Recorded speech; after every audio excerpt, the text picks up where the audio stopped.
Hi friends, ஒரு புது series தான் பார்க்க போறோம். ஹீரோவோட பேரு யூ. ஒரு காலேஜ்ல லெக்சரராகவும் சயின்டிஸ்டாவும் வேலை பார்த்துட்டு இருக்கான். பேப்பர்ஸ் கரெக்ட் பண்ணி ரொம்ப டயர்டா இருக்கு. போய் கொஞ்ச நேரம் ஒரு மசாஜ் பண்ணிட்டு வரேன்னு ஒரு பார்லர்ல வந்து படுத்துட்டு இருக்கான். அந்த பார்லர்ல மசாஜ் பண்றதுக்குன்னு ஒரு பொண்ணு ஒருத்தி உள்ள வரா. சார் கொஞ்சம் ரிலாக்ஸ்டா இருங்க, டிவி கூட ஆன் பண்றேன், டிராமா பார்த்துட்டே நீங்க ரிலாக்ஸ்டா படுத்தீங்கன்னா மசாஜ் இன்னும் ரிலாக்ஸ்டா இருக்கும் அப்படின்னு சொல்லிட்டு ஆரம்பிக்கிறா. டிவில பார்த்தா ஒரு ஸ்கூல் டிராமா தான் ஓடிட்டு இருக்கு. அதுல ஏதோ ஒரு பையன், அதுவும் ஹீரோ, ஹோம்ஒர்க்கே பண்ணாம திட்டு வாங்கிட்டே இருப்பான் போல. இந்த மசாஜ் பண்ற பொண்ணு சொல்றா, இதே மாதிரிதான் சார் என் கூட கூட ஒரு பையன் படிச்சான், எப்பவுமே ஹோம்ஒர்க் பண்ற பழக்கமே அவனுக்கு கிடையாது, அவன் பேரு யூ அப்படின்னு சொல்றா. யூ திடீர்னு எந்திரிச்சிடுறான். இது யாரு அப்படின்னு திரும்பி பாக்குறான். பார்த்தா அவனுக்கு மசாஜ் பண்ணிட்டு இருக்கிறது சூரோ அப்படின்னு அவன் கூட ஸ்கூல்ல படிச்ச ஒரு பொண்ணு தான். அதுவும் இல்லாம சூரோ நார்மலான ஒரு பொண்ணு மட்டும் கிடையாது. ஹீரோ பயங்கரமா லவ் பண்ணி அவனால காதல வெளியவே சொல்ல முடியாம மனசுக்குள்ளேயே வச்சிட்டு இருந்த ஒரு பொண்ணு, ரொம்ப திறமையான பொண்ணு. அவ இங்க மசாஜ் பார்லர்ல வேலை பார்த்துட்டு இருக்காளா அப்படின்னு ஹீரோக்கே ஷாக்கிங்கா இருக்கு. நீ இத்தனை வருஷமா இங்கதான் வேலை பார்த்துட்டு இருக்கியா சூரோ அப்படின்னு யூ கேக்குறான். ஆமா, இங்கதான், ரொம்ப வருஷம் ஆயிடுச்சு, ரொம்ப கஷ்டமா இருந்தது முன்னாடி, ஆனா இப்பெல்லாம் அப்படிலாம் இல்ல, பழகிருச்சு அப்படின்னு சூரோ சிரிச்சிட்டு இருக்கா. மசாஜ கண்டினியூ பண்ண ஆரம்பிக்கிறா. ஏன் யூ, இப்ப கூடவா நீ நான் லவ் பண்ற அப்படின்னு சூரோ ஒரு வார்த்தை கேட்க பயங்கரமா ஷாக் ஆயிடுறான் யூ. என்ன சொல்றதுனே தெரியல. ஏய் சும்மா கேட்டேன்டா, அதுக்கு போய் ஏன் இவ்வளவு டென்ஷன் ஆகுற?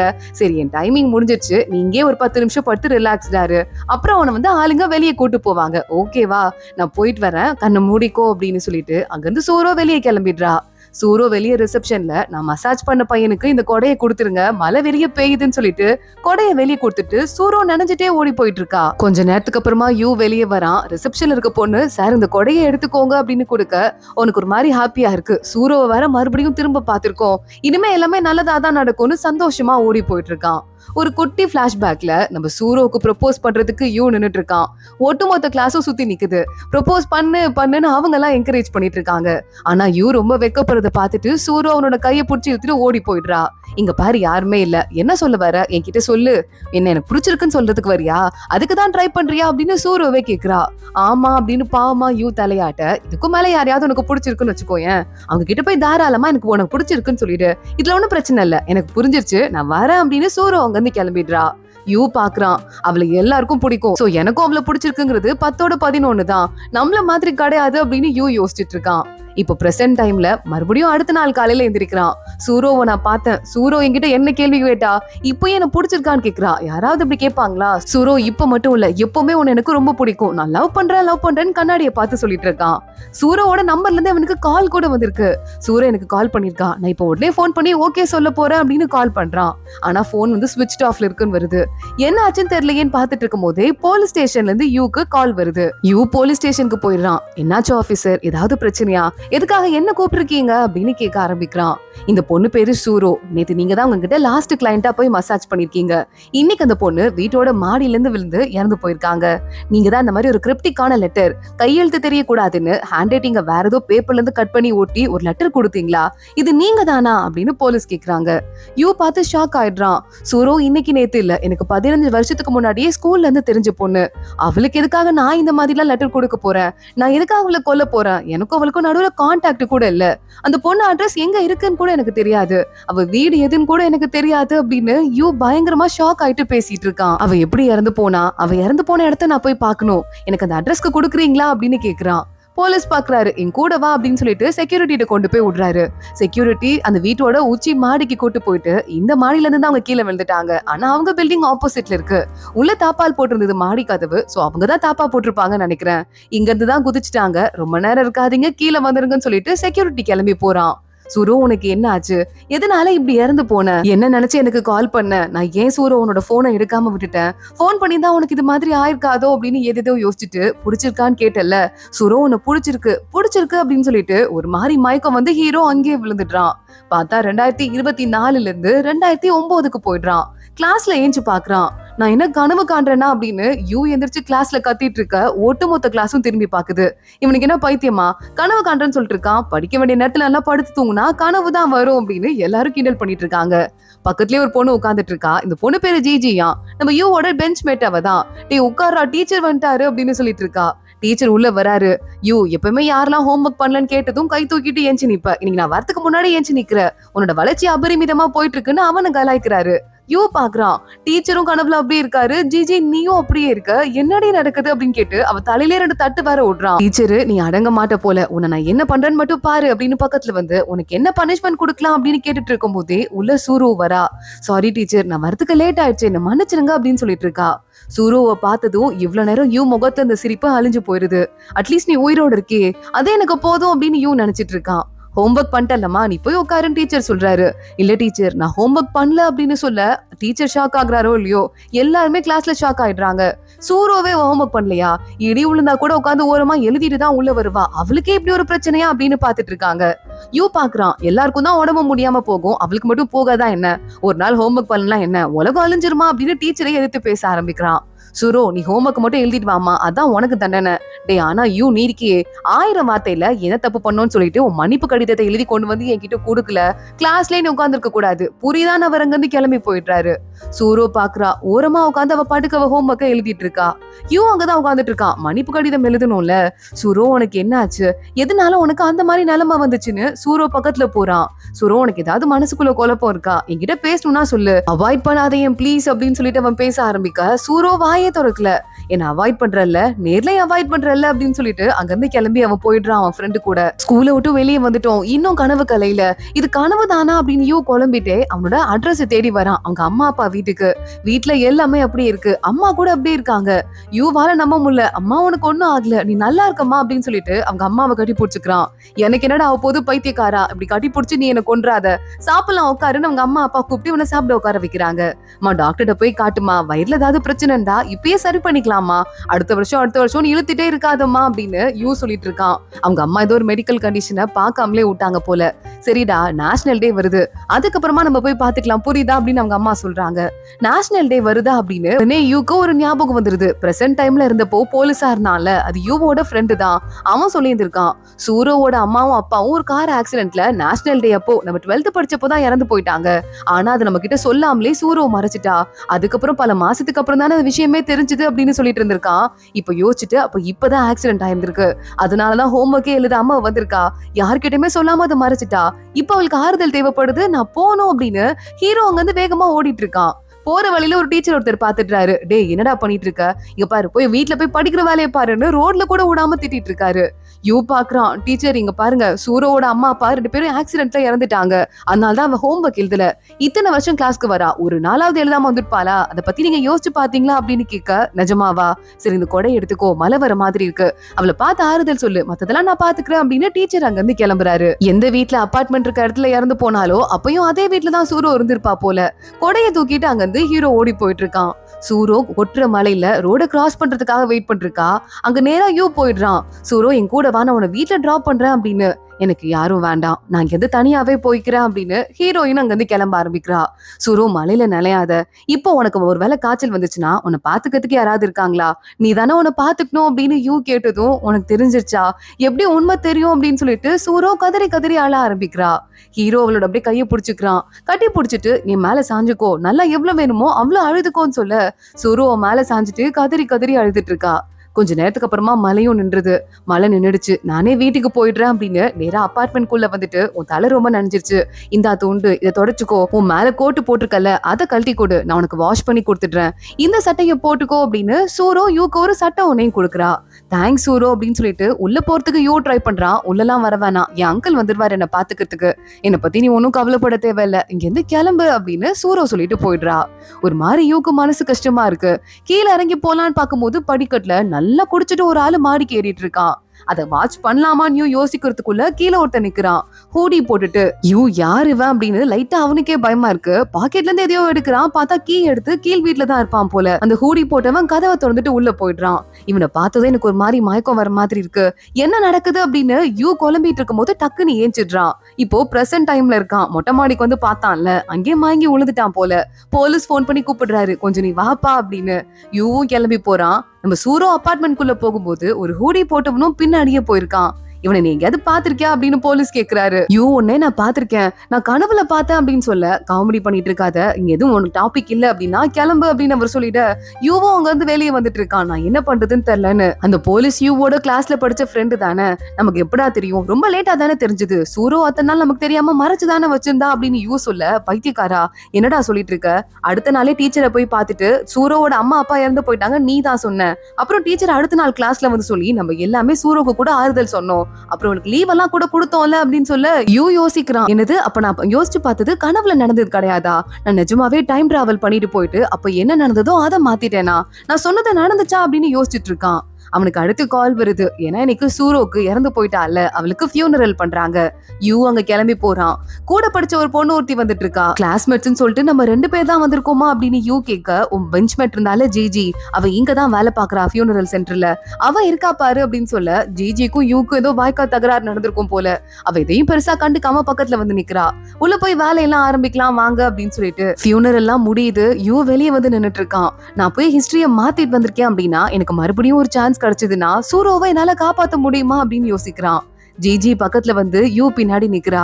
பாரு, இப்பதான் நம்ம கடைசியா சூரோவை பார்க்க முடியும், இதுக்கு மேல பார்க்க முடியாது அப்படின்னு சொல்ல, யூ ஆமா அப்படின்னு சொல்லிட்டு, ஜிஜி நான் உன்கிட்ட ஒரு உண்மையை சொல்லியே ஆகணும், நீ எனக்கு லவ் லெட்டர் கொடுத்தல, நான் நேரா போய் அந்த பையன் கிட்ட கொடுக்கல, அந்த லெட்டரை நான் காணாம போட்டேன், என்ன மன்னிச்சிரு, நான் உன்கிட்ட அதை பத்தி பேசணும்னு நினைச்சேன், ஆனா என்னால பேச முடியலன்னு சொல்ல, எனக்கு தெரியாதுன்னு நினைச்சிட்டு இருக்கியா, எல்லாமே தெரியும், பல வருஷம் ஆயிடுச்சு, இதுக்கும் மேல இதை பத்தி பேசுறதுல எனக்கு இஷ்டமே கிடையாது, சோ நான் இங்க இருந்து கிளம்புறேன் அப்படின்னு அங்க இருந்து ஜிஜி பொண்ணு போயிடுறா.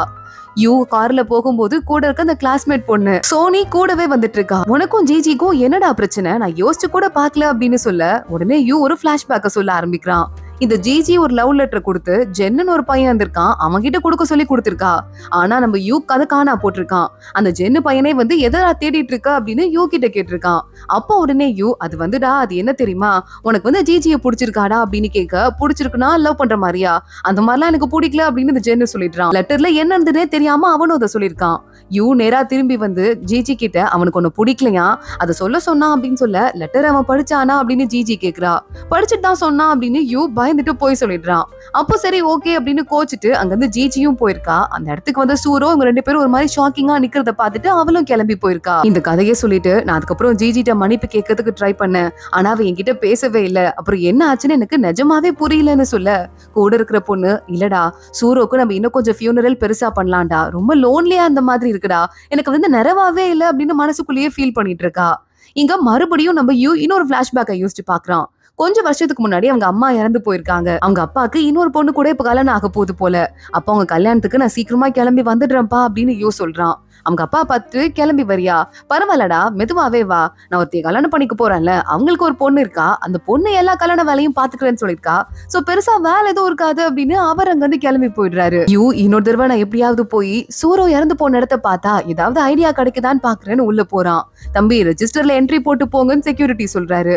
போட்டு நம்ம யூ அங்க இருந்து வரும்போது பார்த்தா அந்த மாஸ்க் போட்டவன் இன்னும் அங்கே நின்னுட்டு இருக்கான், ஹூடி போட்டவன். அவனை பார்த்துட்டு வேகமா யூ பின்னாடியே துரத்திட்டு போயிட்டு இருக்கான். ஆனா அவன் வித்துக்காரனா இருப்பான் போல, காம்பவுண்ட் தான் ஏறி குதிச்சு வெளியே ஓடிடுறான். அடுத்த நாள் யூ மறுபடியும் போலீஸ் கிட்ட வரான். இவன் எகிரி குச்சி ஓனாண்டா, தப்பு பண்ணாதவன் எதுக்குடா பயப்பட போறான் அப்படின்னு கேட்க, போலீஸ் பாக்குறான்.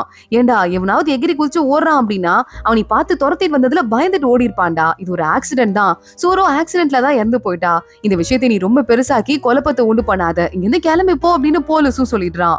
யூக்கு தான் ஆனா மனசு கஷ்டமா இருக்கு, இது கண்டிப்பா ஆக்சிடென்ட் கிடையாது, அவளுக்கு ஏதோ ஒண்ணு ஆச்சு, நான் எப்படியாவது மறுபடியும் ஹிஸ்டரிய மாத்த டைம் கிடைச்சதுன்னா எவ்வளவு நல்லா இருக்கும் அப்படின்னு யோசிக்க ஆரம்பிக்கிறான். அந்த மாடியில உட்காந்தே திடீர்னு பார்த்தா வானத்துல ஏதோ பெரிய மின்னல் கிராக் மாதிரி வருது.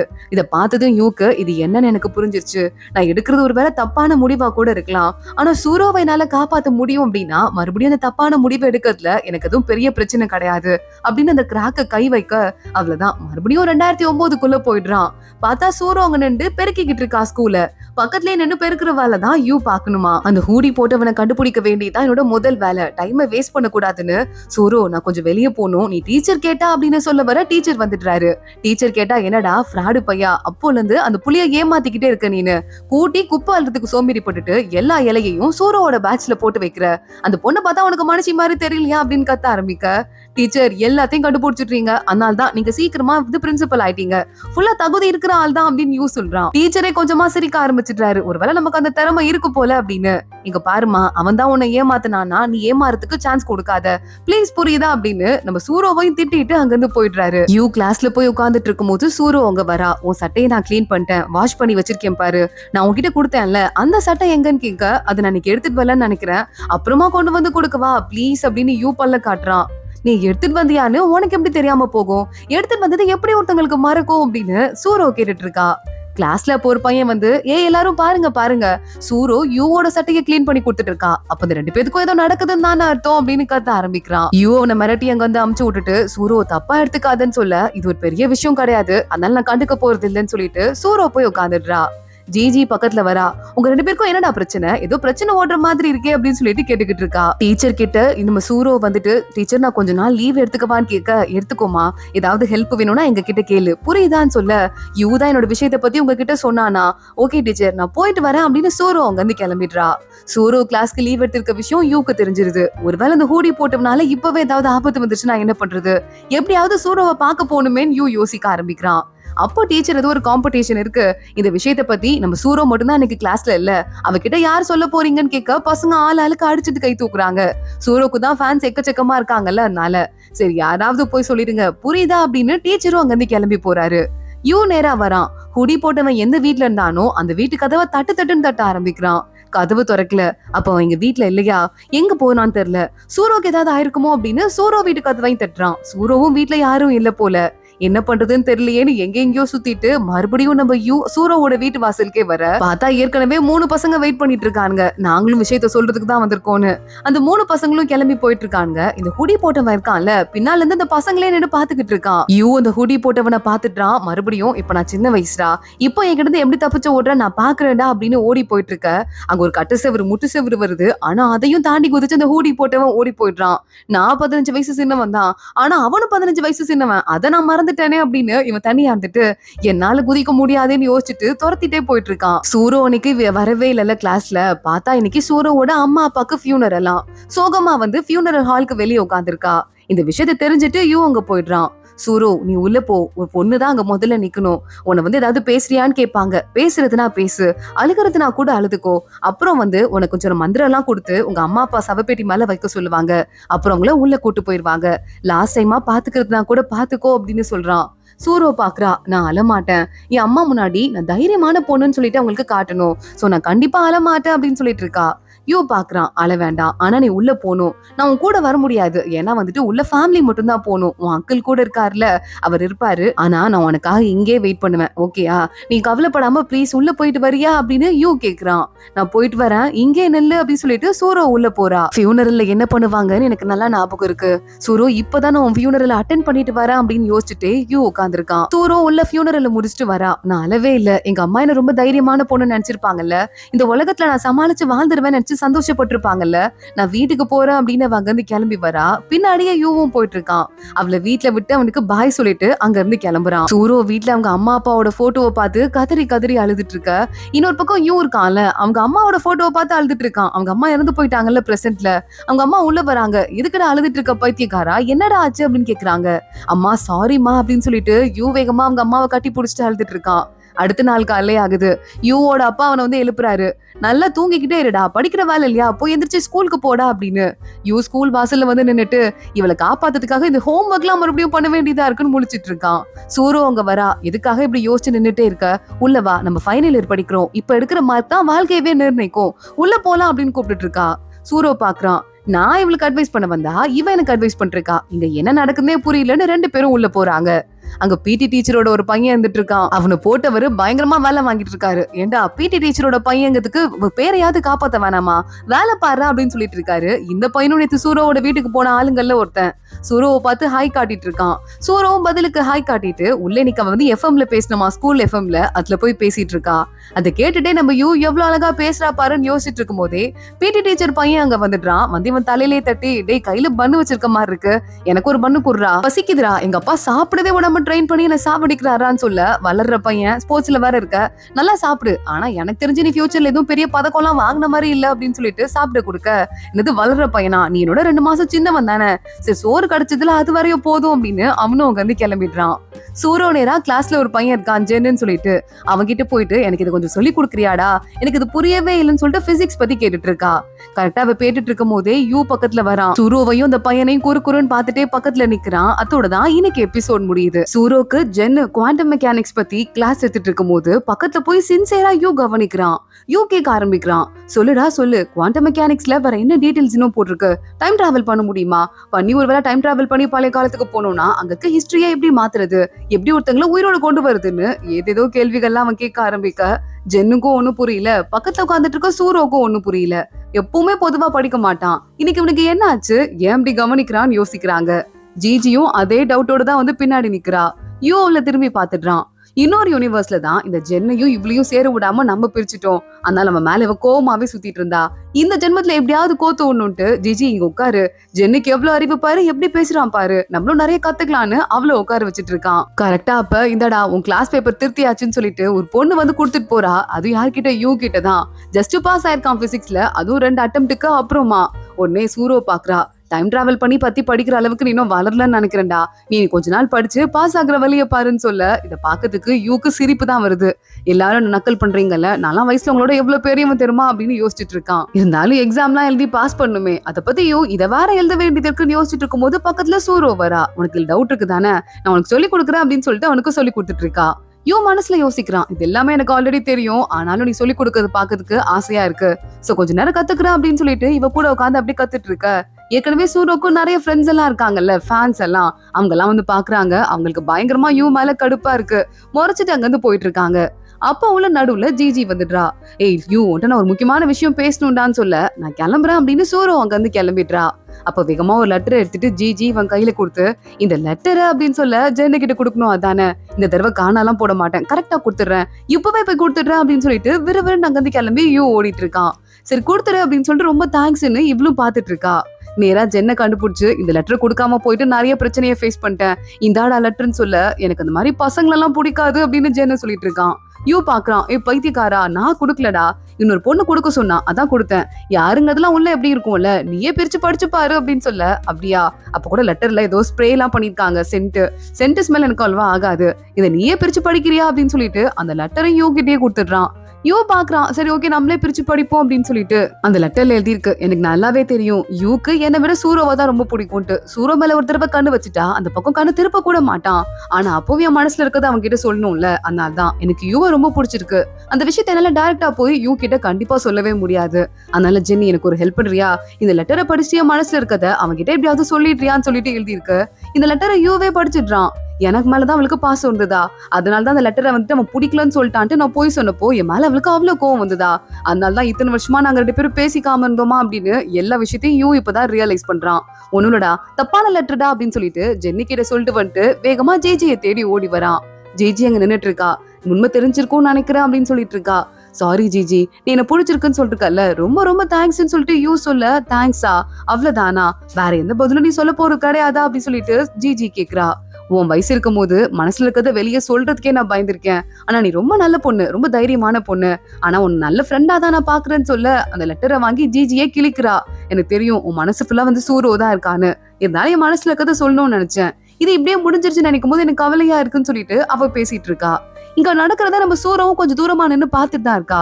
காதுல அவளுக்கு எதுவும் விழுதா இல்லையான்னு தெரியல, திரு முழிச்சிட்டு இவங்க 2 பேரும் லவ் பண்றாங்களான்னு லைட்டா ஒரு மாதிரி பொசசிவா வேற ஆயிட்டு இருக்கா. அப்ப யூ பாக்குறான், என்னது முடிய போதா, நம்ம 2 பேரோட ஃப்ரெண்ட்ஷிப் இங்கதான் தொடங்குது, இன்னும் ஸ்ட்ராங் ஆகலாம், ஓகேவா, எனக்கு வந்து உன்னை ரொம்ப பிடிக்கும், ஆனா லவ் தான் நான் பண்ணல, புரியுதா அப்படின்னு சொல்ல இது லைட்டா வந்து சூரோக்கும் காதுல உழுவும் போல. சூரோங்க திரு முழிச்சிட்டு நிக்க யூ திரும்பி பாக்குறான். சூரோ நான் வர ஒரு நிமிஷம் அங்கேயே வெயிட் பண்ணுன்னு கத்திட்டு பக்கத்துல ஓடி வந்துட்டு இருக்கான். இன்னைக்கு மழை பெய்யல, நீ ஒன்னும் டிராப் பண்ண வேண்டாம், நானே வீட்டுக்கு போய்க்குவேன் அப்படின்னு சொல்லிட்டு சூரோ போறா. அப்ப மழை பெய்யும் போதெல்லாம் நான் தான் மேடம் டிராப் பண்ணுமா அப்படின்னு யூ கேட்க சூரோக்கு லைட்டா வெக்கமா வருது, நம்மளாவே இப்படி பேசிட்டோமே அப்படின்னு நினைச்சிட்டு. உன் மேல ரொம்ப பாசம் இருக்கும் போல ஜிஜிக்கு, அவ உன்னை லவ் பண்றேன்னு சொல்லிட்டு இருந்தான்னு நினைக்கிறேன், இப்பதான் நம்ம ஸ்கூல் படிக்கிறோம், இப்ப நம்ம லவ் பண்ண கூடாது, ஆனா ஸ்கூல் முடிக்க போறோம்ல, காலேஜ் போயிட்டு நீங்க 2 பேரும் லவ் பண்றது தான் பண்ணுங்க அப்படின்னு சூரோ லைட்டா போட்டு பாத்துட்டு இருக்கா. யூ சொல்றான், எனக்கு வந்து ஜிஜியும் ரொம்ப பிடிக்கும் தான், ஆனா நான் இன்னொரு பொண்ணை லவ் பண்றேன் அப்படின்னு சொல்லிடுறான். சூரோக்கு லைட்டா சிரிப்பு வருது. அவன் மூஞ்ச பார்த்துட்டே நீ ரொம்ப ஹாப்பியா இருக்க, அதனால அந்த பொண்ணை உனக்கு ரொம்ப பிடிச்சிருக்கு போல, லவ் பண்ணுன்னு சொல்லிட்டு சிரிச்சிட்டு இருக்கா. ஆமா அப்படின்னு யூ லேசா திரும்பி சூரோவோட வீட்டு பாக்குறான். வெளிய இருந்து பார்த்தா அங்க ஹூடி போட்டவன் இருக்கான்ல, ஜன்னல் வழியா பாத்துட்டு இருக்கான். சூரோ ஒரு நிமிஷம் நீ வெளியே வேறு, உன் வீட்டுக்குள்ள நான் போயிட்டு வரேன் அப்படின்னு வேகமா வீட்டுக்குள்ள நுழைகிறான். யூ உள்ள போய் பார்க்கும்போது கரெக்டா ஒரு ரூம்குள்ள அந்த பையன் ஹூடி போட்டவன் நின்னுட்டு இருக்கான். தப்பிச்சு ஓடுறதுக்கு ட்ரை பண்றான். ஆனா வேகமா போய் யூ தாங்கி பிடிச்சிடுறான். 4 அடி அடிச்சு யாரு கேட்டா உள்ள வந்த, உன் தலையை எப்பயே உடைக்கிறேன் பாரு அப்படின்னு சொல்லிட்டு இருக்க. சூரோ அங்க வந்துடுறா. இது கீழ் வீட்டு பையன், இவனுக்கு சரியா மூளை வளர்ச்சி இல்ல, அவனை ஒண்ணும் பண்ணிடாத, எனக்கு அவனை ரொம்ப நாளா தெரியும் அப்படின்னு சொல்லிட்டு இருக்கா. இது கேட்டு யூவே லைட்டா ஷாக் ஆயிடுறான். எதுக்குடா இங்க வந்து நீன்னு அப்படி சொல்லிட்டு சூரோ அவன் கிட்ட கேட்டுட்டு இருக்கா. உன் ட்ரெஸ் கீழே வந்துச்சு சூரோ, அதை எடுக்கிறதுக்காக நான் அப்படியே பாஞ்சு குதிச்சிட்டேன், அப்புறம் எடுத்துட்டு நேரம் வீட்டுக்குள்ள வந்துட்டேன், வச்சுட்டு போலான்னு வந்தேன் அப்படின்னு சொல்லிட்டு இருக்க. ஆள் இல்லாத வீட்டுக்குள்ள நுழைய கூடாதுங்கிற அறிவு கிடையாதா அப்படின்னு யூ திட்ட ஆரம்பிக்கிறான். ப்ளீஸ் அவனை ஒண்ணும் பண்ணாத, சின்ன வயசுல இருந்தே அவன் அப்படிதான், எனக்கு அவனை பத்தி நல்லா தெரியும், நீ தப்பா எடுத்துக்காதுன்னு சொல்லிட்டு சூரோ சப்போர்ட் பண்றான் அந்த பையனுக்கு. அந்த பையன் யூ 2 பேரும் கிளம்பி கீழே வந்துட்டு இருக்காங்க. அப்பயும் யூக்கு லைட்டா டவுட் இருக்கு. அவனை மிரட்டி பாத்துட்டு இருக்கான். ஆமா என்ன பாத்துட்டு எனக்கு ஓடணும் இல்ல, எதுக்குடா அப்படின்னு யூ கேட்க. யாராவது துரத்திட்டு வந்தா ஓடாம என்னடா பண்ணுவாங்க முட்டா பையான்னு அந்த பையன் யூவை பிடிச்சி திட்டிட்டு இருக்கான். யாரடா முட்டாள்னு சொன்னு சொல்லிட்டு யூ அவன் கிட்ட சண்டைக்கு போறதுக்கு போயிட்டு இருக்க. மறுபடியும் மயக்கமா வரப்போகுது. உடனே நம்ம யூக்கு தெரிஞ்சிருச்சு, நம்ம திருப்பி பிரசன்ட் டைம்க்கு போறோம் அப்படின்னு சொல்லிட்டு சொல்லு, யாராவது சூரோக்கு புள்ளி பண்ணாங்களா, என்ன பண்ணாங்க, பிரச்சனை பண்ணாங்களான்னு கேட்க. ஆமா புள்ளி பண்ணாங்கன்னு சொல்லிட்டு ஹூடி போட்டு ஏதோ சொல்ல வந்துட்டு இருக்கான். அதுக்குள்ள சூரோ ஓடி வந்துடுறா.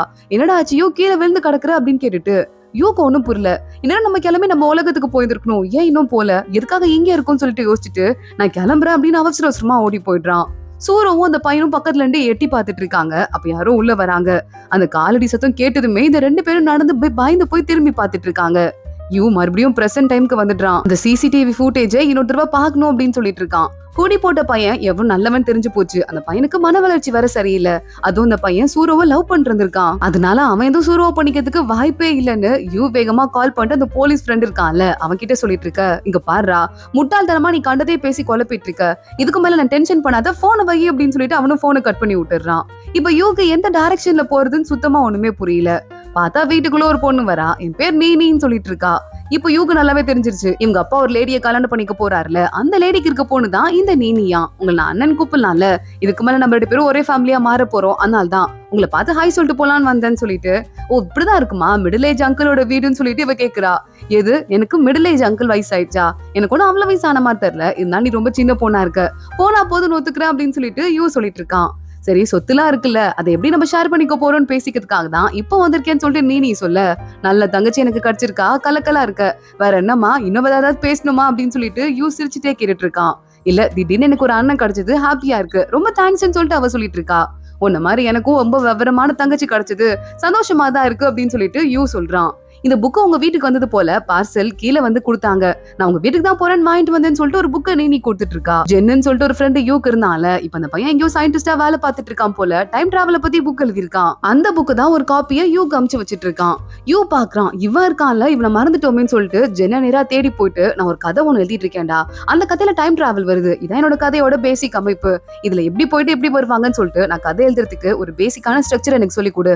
டைம் டிராவல் சாத்தியமா? கரெக்டா ஒரு பையன் மொட்டை மாடியில 2 தடவை மயங்கி விழுந்து வேற ஒரு உலகத்துக்குள்ள பேரலல் யூனிவர்ஸ்க்குள்ள போயிருக்கான். ஆனா ஒவ்வொரு தடவை போகும்போது ஒவ்வொரு இடத்துல இருந்திருக்கான். இது எந்த அளவுக்கு சாத்தியம்டா? அப்படி போன ஒருத்தனால ஹிஸ்டரியை மாத்த முடியுமாடா? இந்த உலகத்துல நடக்கிற கதையை மாத்த முடியுமா? இங்க ஒருத்தங்க செத்து போயிட்டவங்க சாகாம தடுக்க முடியுமா அப்படின்னு எத்தனையோ கேள்வியை யூ கேட்க ஆரம்பிக்கிறான். ஜென்னு பாக்குறான், நீ மறுபடியும் போறது இன்னொரு பேரலல் யூனிவர்ஸ்க்கு, இதே யூனிவர்ஸோட பழைய டைம்க்கு கிடையாது. சோ அந்த பேரலல் யூனிவர்ஸ்ல நீ மாத்துறது கண்டிப்பா அந்த பொண்ணை அந்த உலகத்துல வேணா காப்பாத்தலாம், ஆனா இந்த உலகத்துல அவ ஆல்ரெடி செத்து போயிட்டா, நீ திரும்ப வரும்போது கூட அவ செத்து போய் தானே இருந்தா, அதனால அவ்வளவு நாள் இங்க காப்பாத்த முடியாது அப்படின்னு சொல்லிட்டு ரொம்ப அப்செட் ஆயிடுது யூக்கு. சோகமாயிடுறான். சூரோ உன்னை நான் என்னதான் ட்ரை பண்ணாலும், ஏன் வேற உலகத்துக்கே திரும்பி போனா கூட இப்ப இந்த உலகத்துல உன்னால காப்பாத்த முடியல அப்படின்னு சோகமாயிட்டு அவளோட கல்லறைக்கு வரான். கல்லறையில பூவெல்லாம் வச்சிட்டு இருக்கான். அங்க பார்த்தா ஜிஜியும் வந்துட்டு இருக்கா. 2 பேரும் பேசிட்டு இருக்காங்க. திடீர்னு யூ சொல்லிட்டு இருக்கான், நம்ம 2 பேரும் ரொம்ப வருஷமா பேசாம போயிட்டோம், இப்பதான் அடிக்கடி பேசிக்கிறோம்னு சொல்ல. ஜிஜி பாக்குறா, நம்ம ஏன்டா பேசாம போனோம், நம்ம தான் அடிக்கடி மீட் பண்ணி பேசிட்டு தானே இருக்கோம், தொடர்ந்து கான்டாக்ட்ல இருக்க ஃப்ரெண்ட்ஸ் நம்ம 2 பேர் தான், நீ என்ன சொல்லிட்டு இருக்க அப்படின்னு கேக்குறா. இப்பதான் யூக்கு தெரியுது, அந்த காதல் பிரச்சனையை பெருசாகாம அங்கே முடிச்சதுக்கு அப்புறமா இந்த உலகத்துல யூவும் ஜிஜியும் ஃப்ரெண்ட்ஸா தான் இருந்திருப்பாங்க போல. அட ஆமா இல்ல, நான் போய் பழச மாத்திருக்கேன், அப்படி மாத்த முடியும் போது சூரவை மட்டும் என்னால ஏன் உயிரோட கொண்டு வர முடியாது, எனக்கு ஒண்ணும் புரியலையேன்னு சொல்லிட்டு இன்னும் யூக்கு கன்ஃபியூசிங்கா இருக்கு.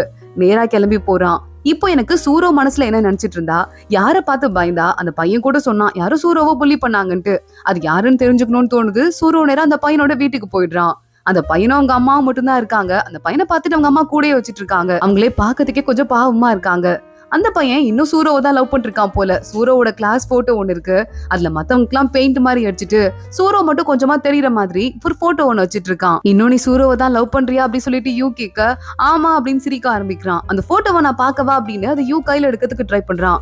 கொடுக்க மாட்டேன்னு சொல்லிட்டு இந்த பையன் பதறி போயிட்டு இருக்கான். என்ன பண்றதுன்னு தெரியல யூக்கு. வீட்டை விட்டு கிளம்பும் போது ஒரு சிசிடிவி ஃபுட்டேஜ் காட்டி இதுல யாராவது உனக்கு தெரியுறாங்களா அப்படின்னு சொல்லிட்டு அவன் கேட்க ஆரம்பிக்க அந்த பையன் பாக்குறான். ஹை சூரோ போறா அப்படின்னு சிரிச்சிட்டு இருக்கான். திடீர்னு யாரையோ பாத்துருப்பான் போல. எதை பார்த்தான்னு தெரியல. பயந்து போய் கத்திட்டு என்ன விடுன்னு சொல்லிட்டு வேகமா போய் கதவை சாத்திக்கிறான். இவன்ட்டு வந்து எந்த வார்த்தையும் வரப்போறது கிடையாது. நான் வேற ஏதாவது தான் பண்ணி கண்டுபிடிக்கணும் அப்படின்னு யூ பாக்குறான். சூரோவோட டைரியில தான் இருந்தா அதை வச்சு கண்டுபிடிக்கலாம்ல, போய் அதை முதல்ல படிக்கணும்னு சொல்லிட்டு சூரோ இப்போ ரூம்மேட்டோட தான் ஸ்டே பண்ணியிருந்தா போல. அந்த இடத்துக்கு போறான். ரூம்மேட் பொண்ணு இருக்கா. இந்த ரூம்ல இருக்கிறது எல்லாமே சூரோவோட தான். அவளுக்கு ஃபேமிலின்னு யாரும் இல்ல போல. யாரும் அதையும் எடுத்துக்கிறதுக்கு வரல. பாய் ஃப்ரெண்ட் இருந்தானான்னு தெரியல. டெய்லி யார் கூடயோ போன்ல பேசிட்டே இருப்பா. நான் பாய் ஃப்ரெண்ட் தான் நினைச்சேன். அந்த பையனை எப்ப பாரு கோவமா பேசிட்டு இருப்பான் போல. அதுக்கப்புறம் நான் பொதுவா அவளை வெளியெல்லாம் பார்த்தது இல்லன்னு அந்த பொண்ணு சொல்றா. நேரா யூ உள்ள போறான். நிஜமாவே அங்க டைரி ஒண்ணு இருக்கு. அதை எடுத்து படிக்க ஆரம்பிக்கிறான். சின்ன வயசுல யூவை பார்த்தப்ப நடந்ததெல்லாம் கூட அந்த டைரியில எழுதி வச்சிருக்கா. இன்னைக்கு வந்து என்னோட அம்மா அப்பாவோட ஃபியூனரலுக்கு நான் போனேன். அப்ப யூ இருந்தான். அவன் வந்தது எனக்கு ரொம்ப ஆறுதலா இருந்தது. அந்த மாதிரி ஒருத்தங்க லைஃப்ல இருந்தா நான் ஹாப்பியா இருப்பேன்னு சொல்லிட்டு யூவை பத்தி எழுதி வச்சிருக்கா.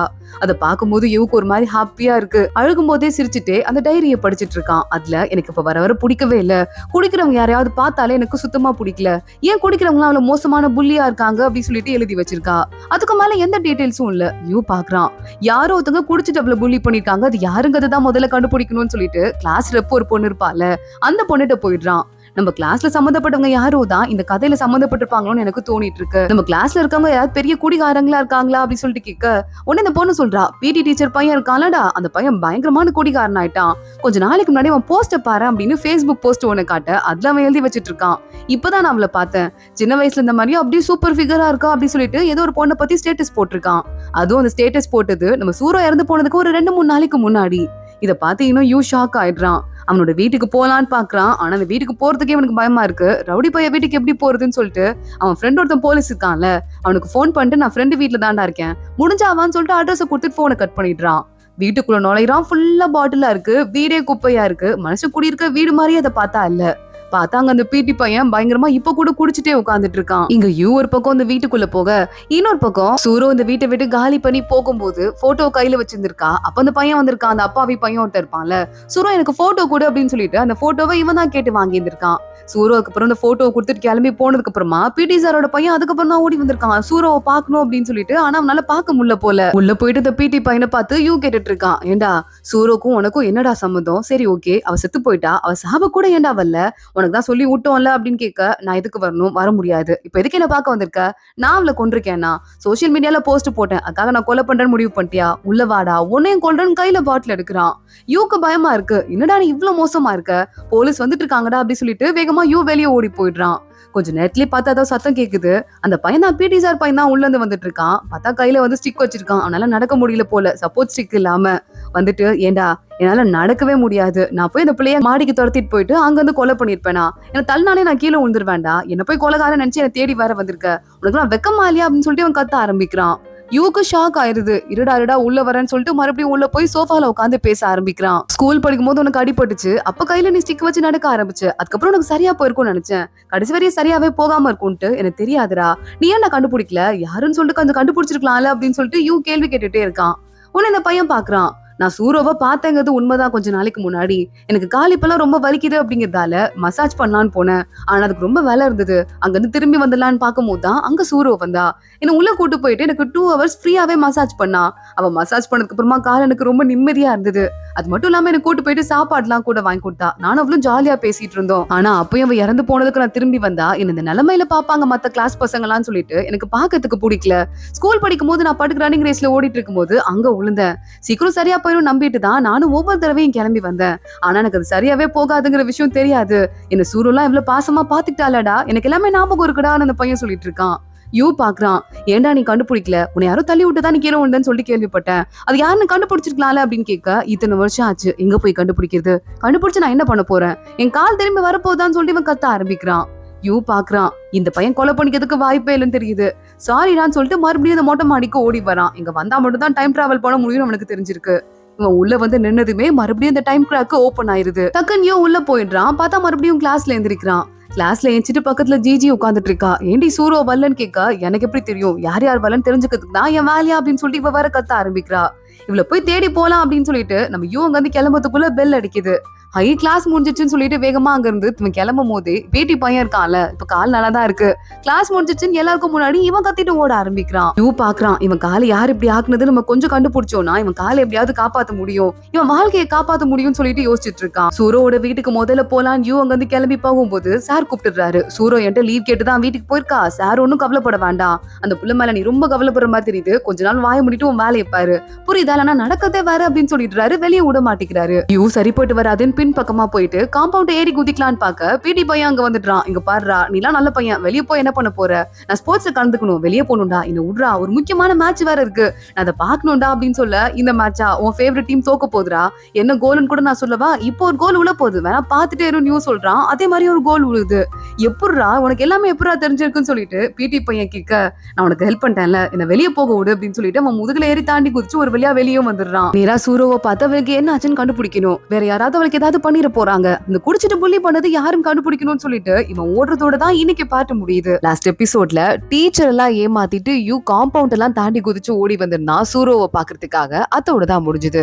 இந்த எபிசோட்ல போய் கதவை தட்டுறான். சூரோ வீட்டு கதவை அந்த அங்கிள் இருப்பான்ல, அந்த ஆள் தான் திறக்கிறான். சூரோ வீட்டுல இல்ல, வெளியே போயிருக்கா, இங்க இருந்து போயிடு அப்படின்னு இவனையே மிரட்ட ஆரம்பிக்கிறான்.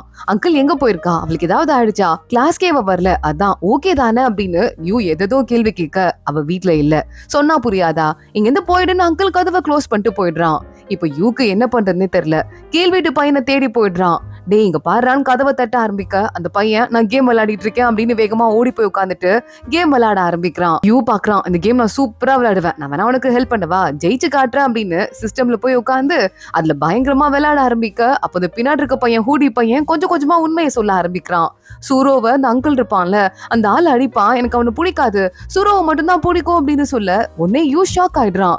அந்த அங்கிள் சூரோவை அடிப்பானா, இப்ப நான் சும்மா விட போறது இல்ல பாரு அப்படின்னு சொல்லிட்டு வேகமா வீட்டுக்கு போய் படப்படன் கதவை தட்ட, அந்த அங்கிள் ஒரு தடவை சொன்னா புரியாதா, எதுக்காக மறுபடியும் திரும்ப வந்துட்டே இருக்க அப்படின்னு கோவமா கேட்க ஆரம்பிக்கிறான். யூ பாக்குறான், இந்த ஆள் தான் அன்னைக்கு நம்ம போகும்போது மாடிக்கு குடிச்சிட்டு ஏறினது, அப்ப சூரோ குடிக்கிறது பிடிக்காதுன்னு சொன்னது இவனை பத்தி தான். அது மட்டும் இல்லாம அந்த மாடியிலே செக்யூரிட்டியா வேலை பார்த்ததும் இவன் தான். அன்னைக்கு போகும்போது அந்த மாடியோட சாவியவே இவன் தான் எனக்கு கொடுத்தான். சோ சூரோக்கும் இவனுக்கும் 15 வருஷத்துக்கு அப்புறம் கூட சம்பந்தம் வந்திருக்கு, இவன் மேல சந்தேகம் இருக்கு அப்படின்னு நேரா உள்ள போயிடுறான். சூரோ நம்மளோட ரூம் கதவை தட்ட ஆரம்பிக்கிறான். சூரோ வெளியே வரா. யூ இங்க இருந்து போயிடு, இங்க இருக்காது அப்படின்னு சொல்லிட்டு இருக்கா. அவளுக்கு நெத்தில எல்லாம் அடிபட்டு இருக்கு. இந்த அங்கிள் மறுபடியும் குடிச்சிட்டு வந்து அடிச்சிருந்திருப்பான் போல.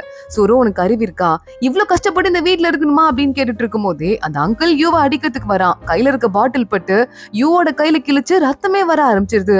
சூரோ பாக்குறா, இதுக்கும் மேல என்னால பொறுத்துக்க முடியாதுன்னு யூவோட கைய பிடிச்சு அங்கிருந்து வெளியே இழுத்துட்டு வந்துடுறா. யூவும் அமைதியா கூட வந்துட்டு இருக்கான். சூரோவை பார்த்துட்டு, இதெல்லாம் முன்னாடியே சொல்லிருக்கலாம்ல சூரோ, இது நீ கிளாஸ்லயாவது யார்ட்டையாவது டீச்சர் கிட்ட சொல்லியிருந்திருக்கலாம்ல, ஏன் இப்படி பண்ண, நீ தப்பு பண்ணிட்ட சூரோ அப்படின்னு டென்ஷனா சொல்லிட்டு இருக்கான். சூரோ பாக்குறா, இல்ல பரவாயில்ல, ஹாஸ்பிட்டலுக்கு போலாமா, கைக்கு ஏதாவது அடிபட்டு இருக்க போகுது அப்படின்னு கேட்டுட்டு இருக்கா. லைட்டா தான் அடிபட்டு இருக்கு, மருந்து போட்டா சரியாயிடும். சூரோ உன்னை மறுபடியும் அவர் அடிச்சாருன்னா நீ இதெல்லாம் பார்த்து சும்மா இருக்க கூடாது, போலீஸ்க்கு கால் பண்ணணும். அது மட்டும் இல்லாம இப்ப மட்டும் இல்ல, 15 வருஷத்துக்கு அப்புறம் அந்த ஆளை பார்த்தா கூட அந்த ஆள் கூட நீ பேசக்கூடாது, அங்க இருந்து ஓடி போயிடணும் அப்படின்னு யூ சொல்றான்.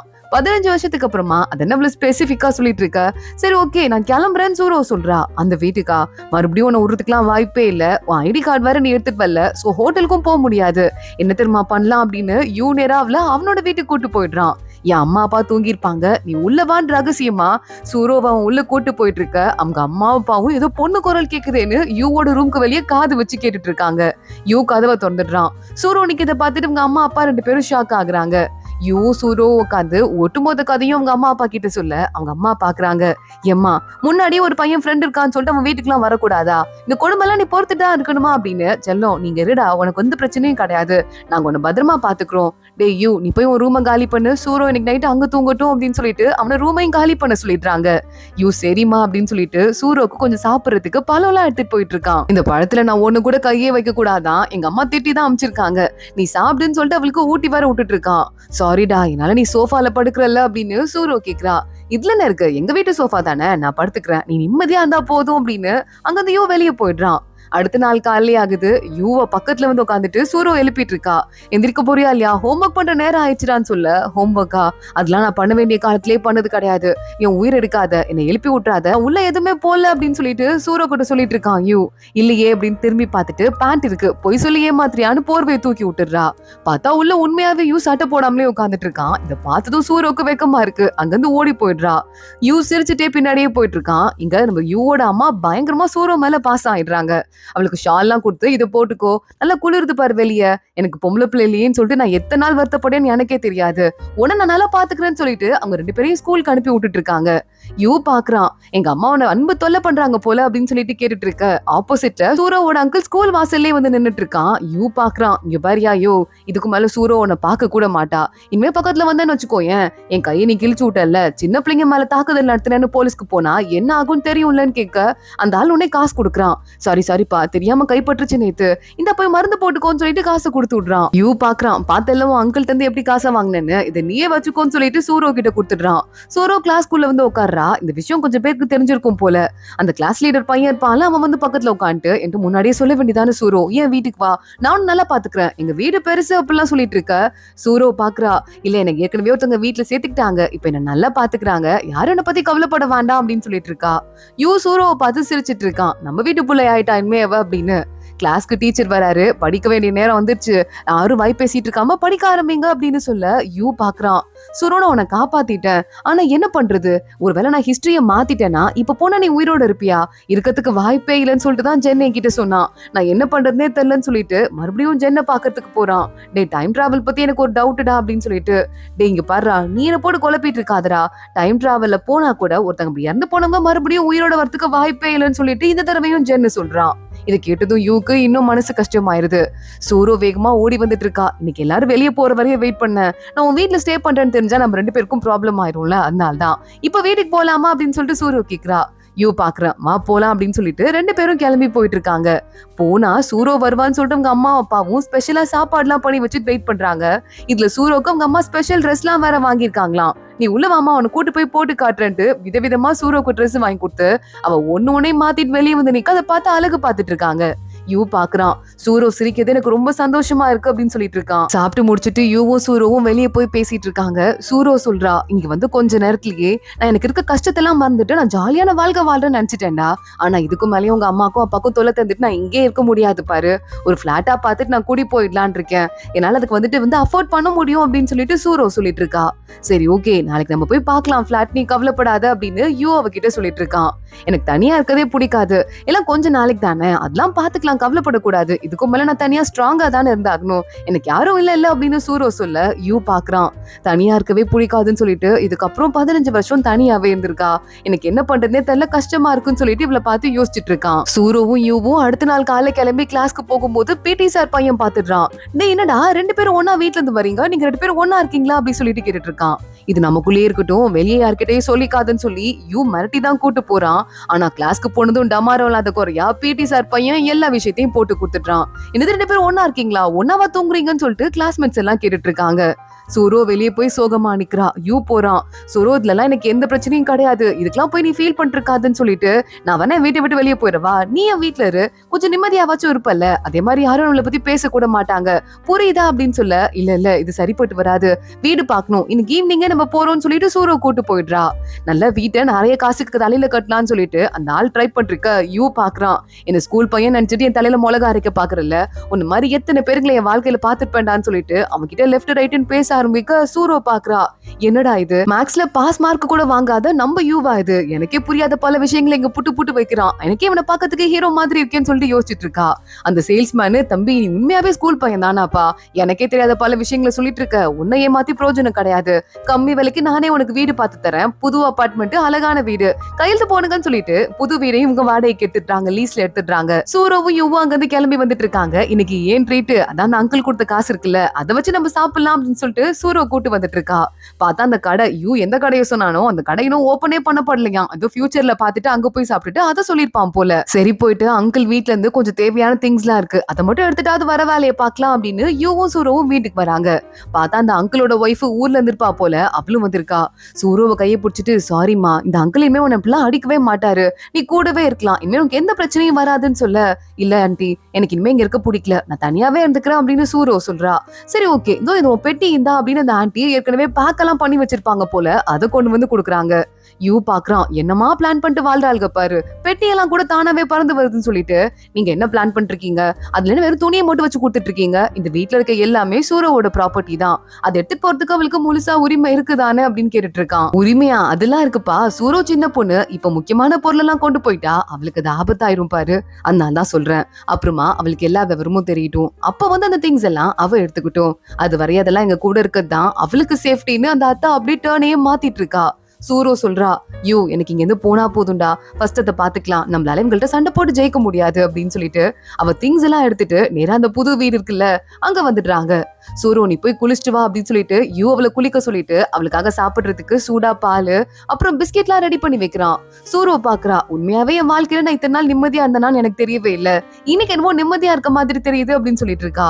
உடனே, சூரோ, நான் உன்கிட்ட ஒரு விஷயம் சொல்லவா, நான் திடீர்னு ஒரு நாள் உன்கிட்ட வந்து என்ன நடந்துட்டு இருக்கு, நீ எப்ப என்கிட்ட க்ளோஸ் ஆன, இங்க என்ன நடக்குதுன்னு ஒண்ணும் புரியல நான் கேட்டேன்னு வச்சுக்கோயேன், இல்ல வியர்டா ஏதாவது பிஹேவ் பண்ணேன்னு வச்சுக்கோயேன், அதெல்லாம் மனசுல வச்சுக்காத, உன்னால எல்லாமே பண்ண முடியும், அந்த நம்பிக்கை எனக்கு இருக்கு, அதை பத்தி மட்டும் யோசி, புரியுதா அப்படின்னு சொல்லிட்டு இருக்கான். ஏன் நீ எங்க போற, என்ன வியர்டா பிஹேவ் பண்ண போற அப்படின்னு சூரோ கேக்குறா. இல்ல நான் திரும்பி போக வேண்டிய நேரம் வந்துச்சு, அதை பத்தி தான் சொல்றேன் அப்படின்னு அங்க இருந்து கிளம்பி போயிடுறான். சூரோக்கு லைட்டா மனசு கஷ்டமா தான் இருக்கு. இவன் கிளம்பி போன ஒரு 2 நிமிஷத்துலயே யாரும் கதவை தட்டுற மாதிரி இருக்கு. சூரோ தான் தான் திரும்பி வந்துட்டான் போல நினைச்சு போய் கதவை திறக்கிறா. பார்த்தா அந்த கிளாஸ் லீடர் பையன் இருக்கான்ல, அவன் தான், சூரோ இப்பதான் நீயும் உள்ள வந்ததை பார்த்தேன், நீங்க தான் இருக்க போறேன்னு தெரிஞ்சது, என் வீடு பக்கத்து அபார்ட்மெண்ட்ல தான் இருக்கு, அப்பதான் உன்னை பார்த்தேன், இனிமே நம்ம 2 பேரும் சேர்ந்து ஒன்னா ஸ்கூலுக்கு போலாம் அப்படின்னு சொல்லிட்டு இருக்கான். சூரோ தலையை ஆட்டுதான் வேணாமா அப்படின்னு சொல்லிட்டு முழிச்சிட்டு இருக்கா.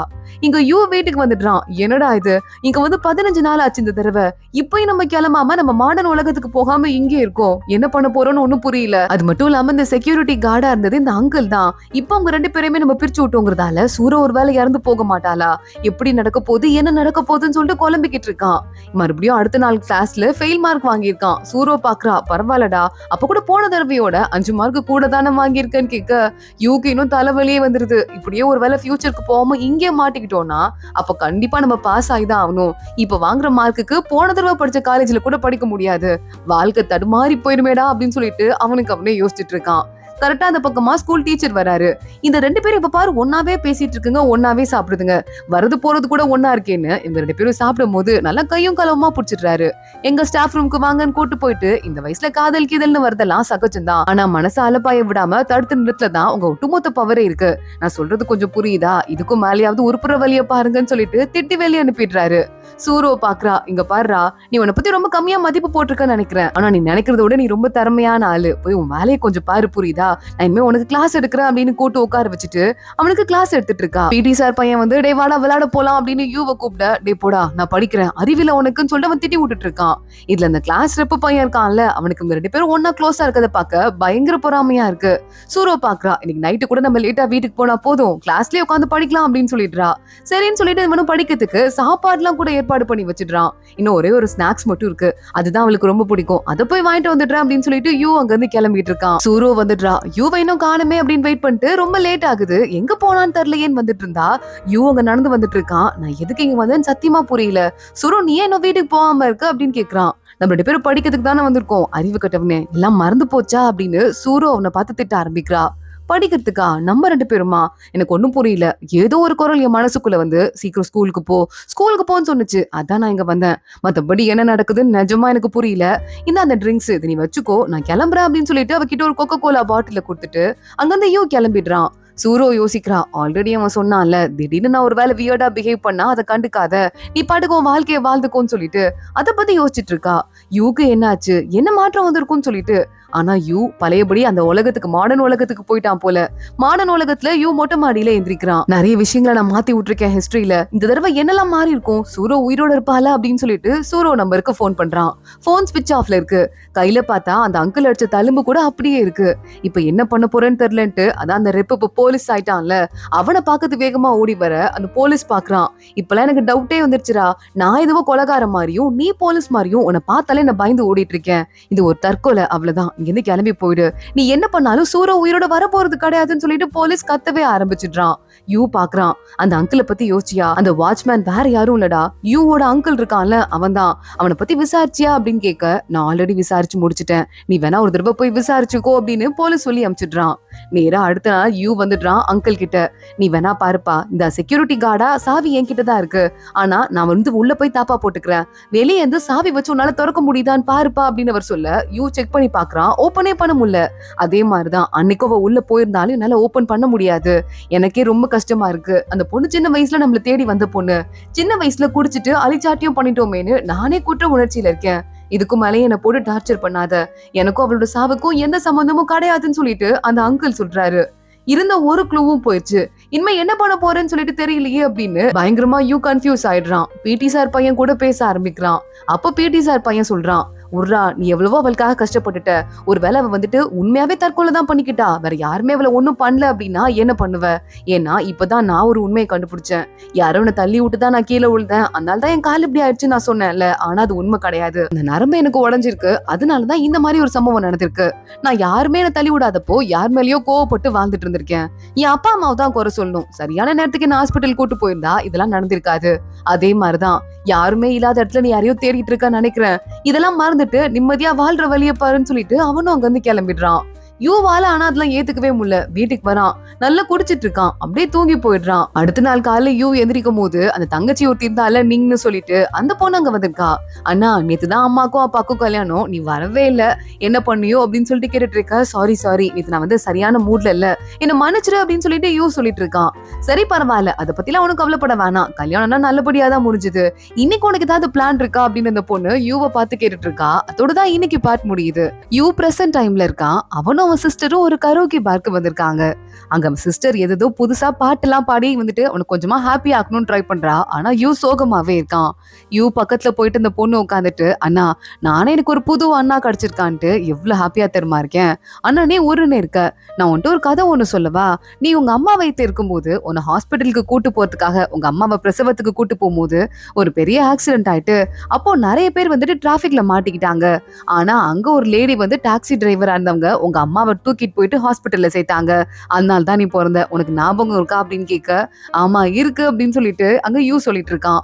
அந்த லேடி வேற யாரும் கிடையாது, என்னோட சொந்த அம்மா தான். இந்த விஷயத்த அப்பா கூட பேசிட்டு இருக்கும்போது நாங்க கண்டுபிடிச்சோம், பாரு விதி எப்படிலாம் வாழ்க்கையில விளையாடுதுன்னு, இப்ப நம்ம 2 பேரும் அண்ணன் தங்கச்சி ஆயிருக்கோம், ஆனா என் அம்மா இல்லைன்னா நீ இந்த உலகத்துல உயிரோடயே இருந்திருக்க முடியாது, கரெக்ட் தானே, விதி நமக்கு ஒரு வழியை காட்டும்னா அது பொடி பாத்துக்கலாம், நீ இருக்காங்க எதுக்கும் ஃபீல் பண்ணாத அப்படின்னு சொல்லிட்டு அந்த பொண்ணு சொல்ல ஆரம்பிக்க யூ பாக்குறான். உண்மையாவே அவனுக்கு பயங்கர டச்சிங்கா இருக்கு. ரொம்ப தேங்க்ஸ், எனக்கு வந்து ரொம்ப தேவையான ஸ்டோரி இந்த நேரம், உன் அம்மாவை பார்க்கும்போது நான் கண்டிப்பா ஒரு பெரிய தேங்க்ஸை சொல்லிடுறேன் அப்படின்னு கிளம்பி வந்துட்டு இருக்கான். யூவும் அவளும் மறுபடியும் கார்ல ஏறிக்கிறாங்க. இன்னைக்கு என் கூட வந்து எனக்கு ஹெல்ப் பண்ணதுக்கு ரொம்ப ரொம்ப தேங்க்ஸ், எனக்கு ஒரு தங்கச்சி கிடைச்சிருக்காங்கதுல ரொம்ப சந்தோஷம் தான், நான் இறங்கிக்கிறேன், காரை நிறுத்து அப்படி சொல்லிட்டு சூரோவோட அபார்ட்மெண்ட் இருக்க இடத்துல யூ இறங்கிடுறான்.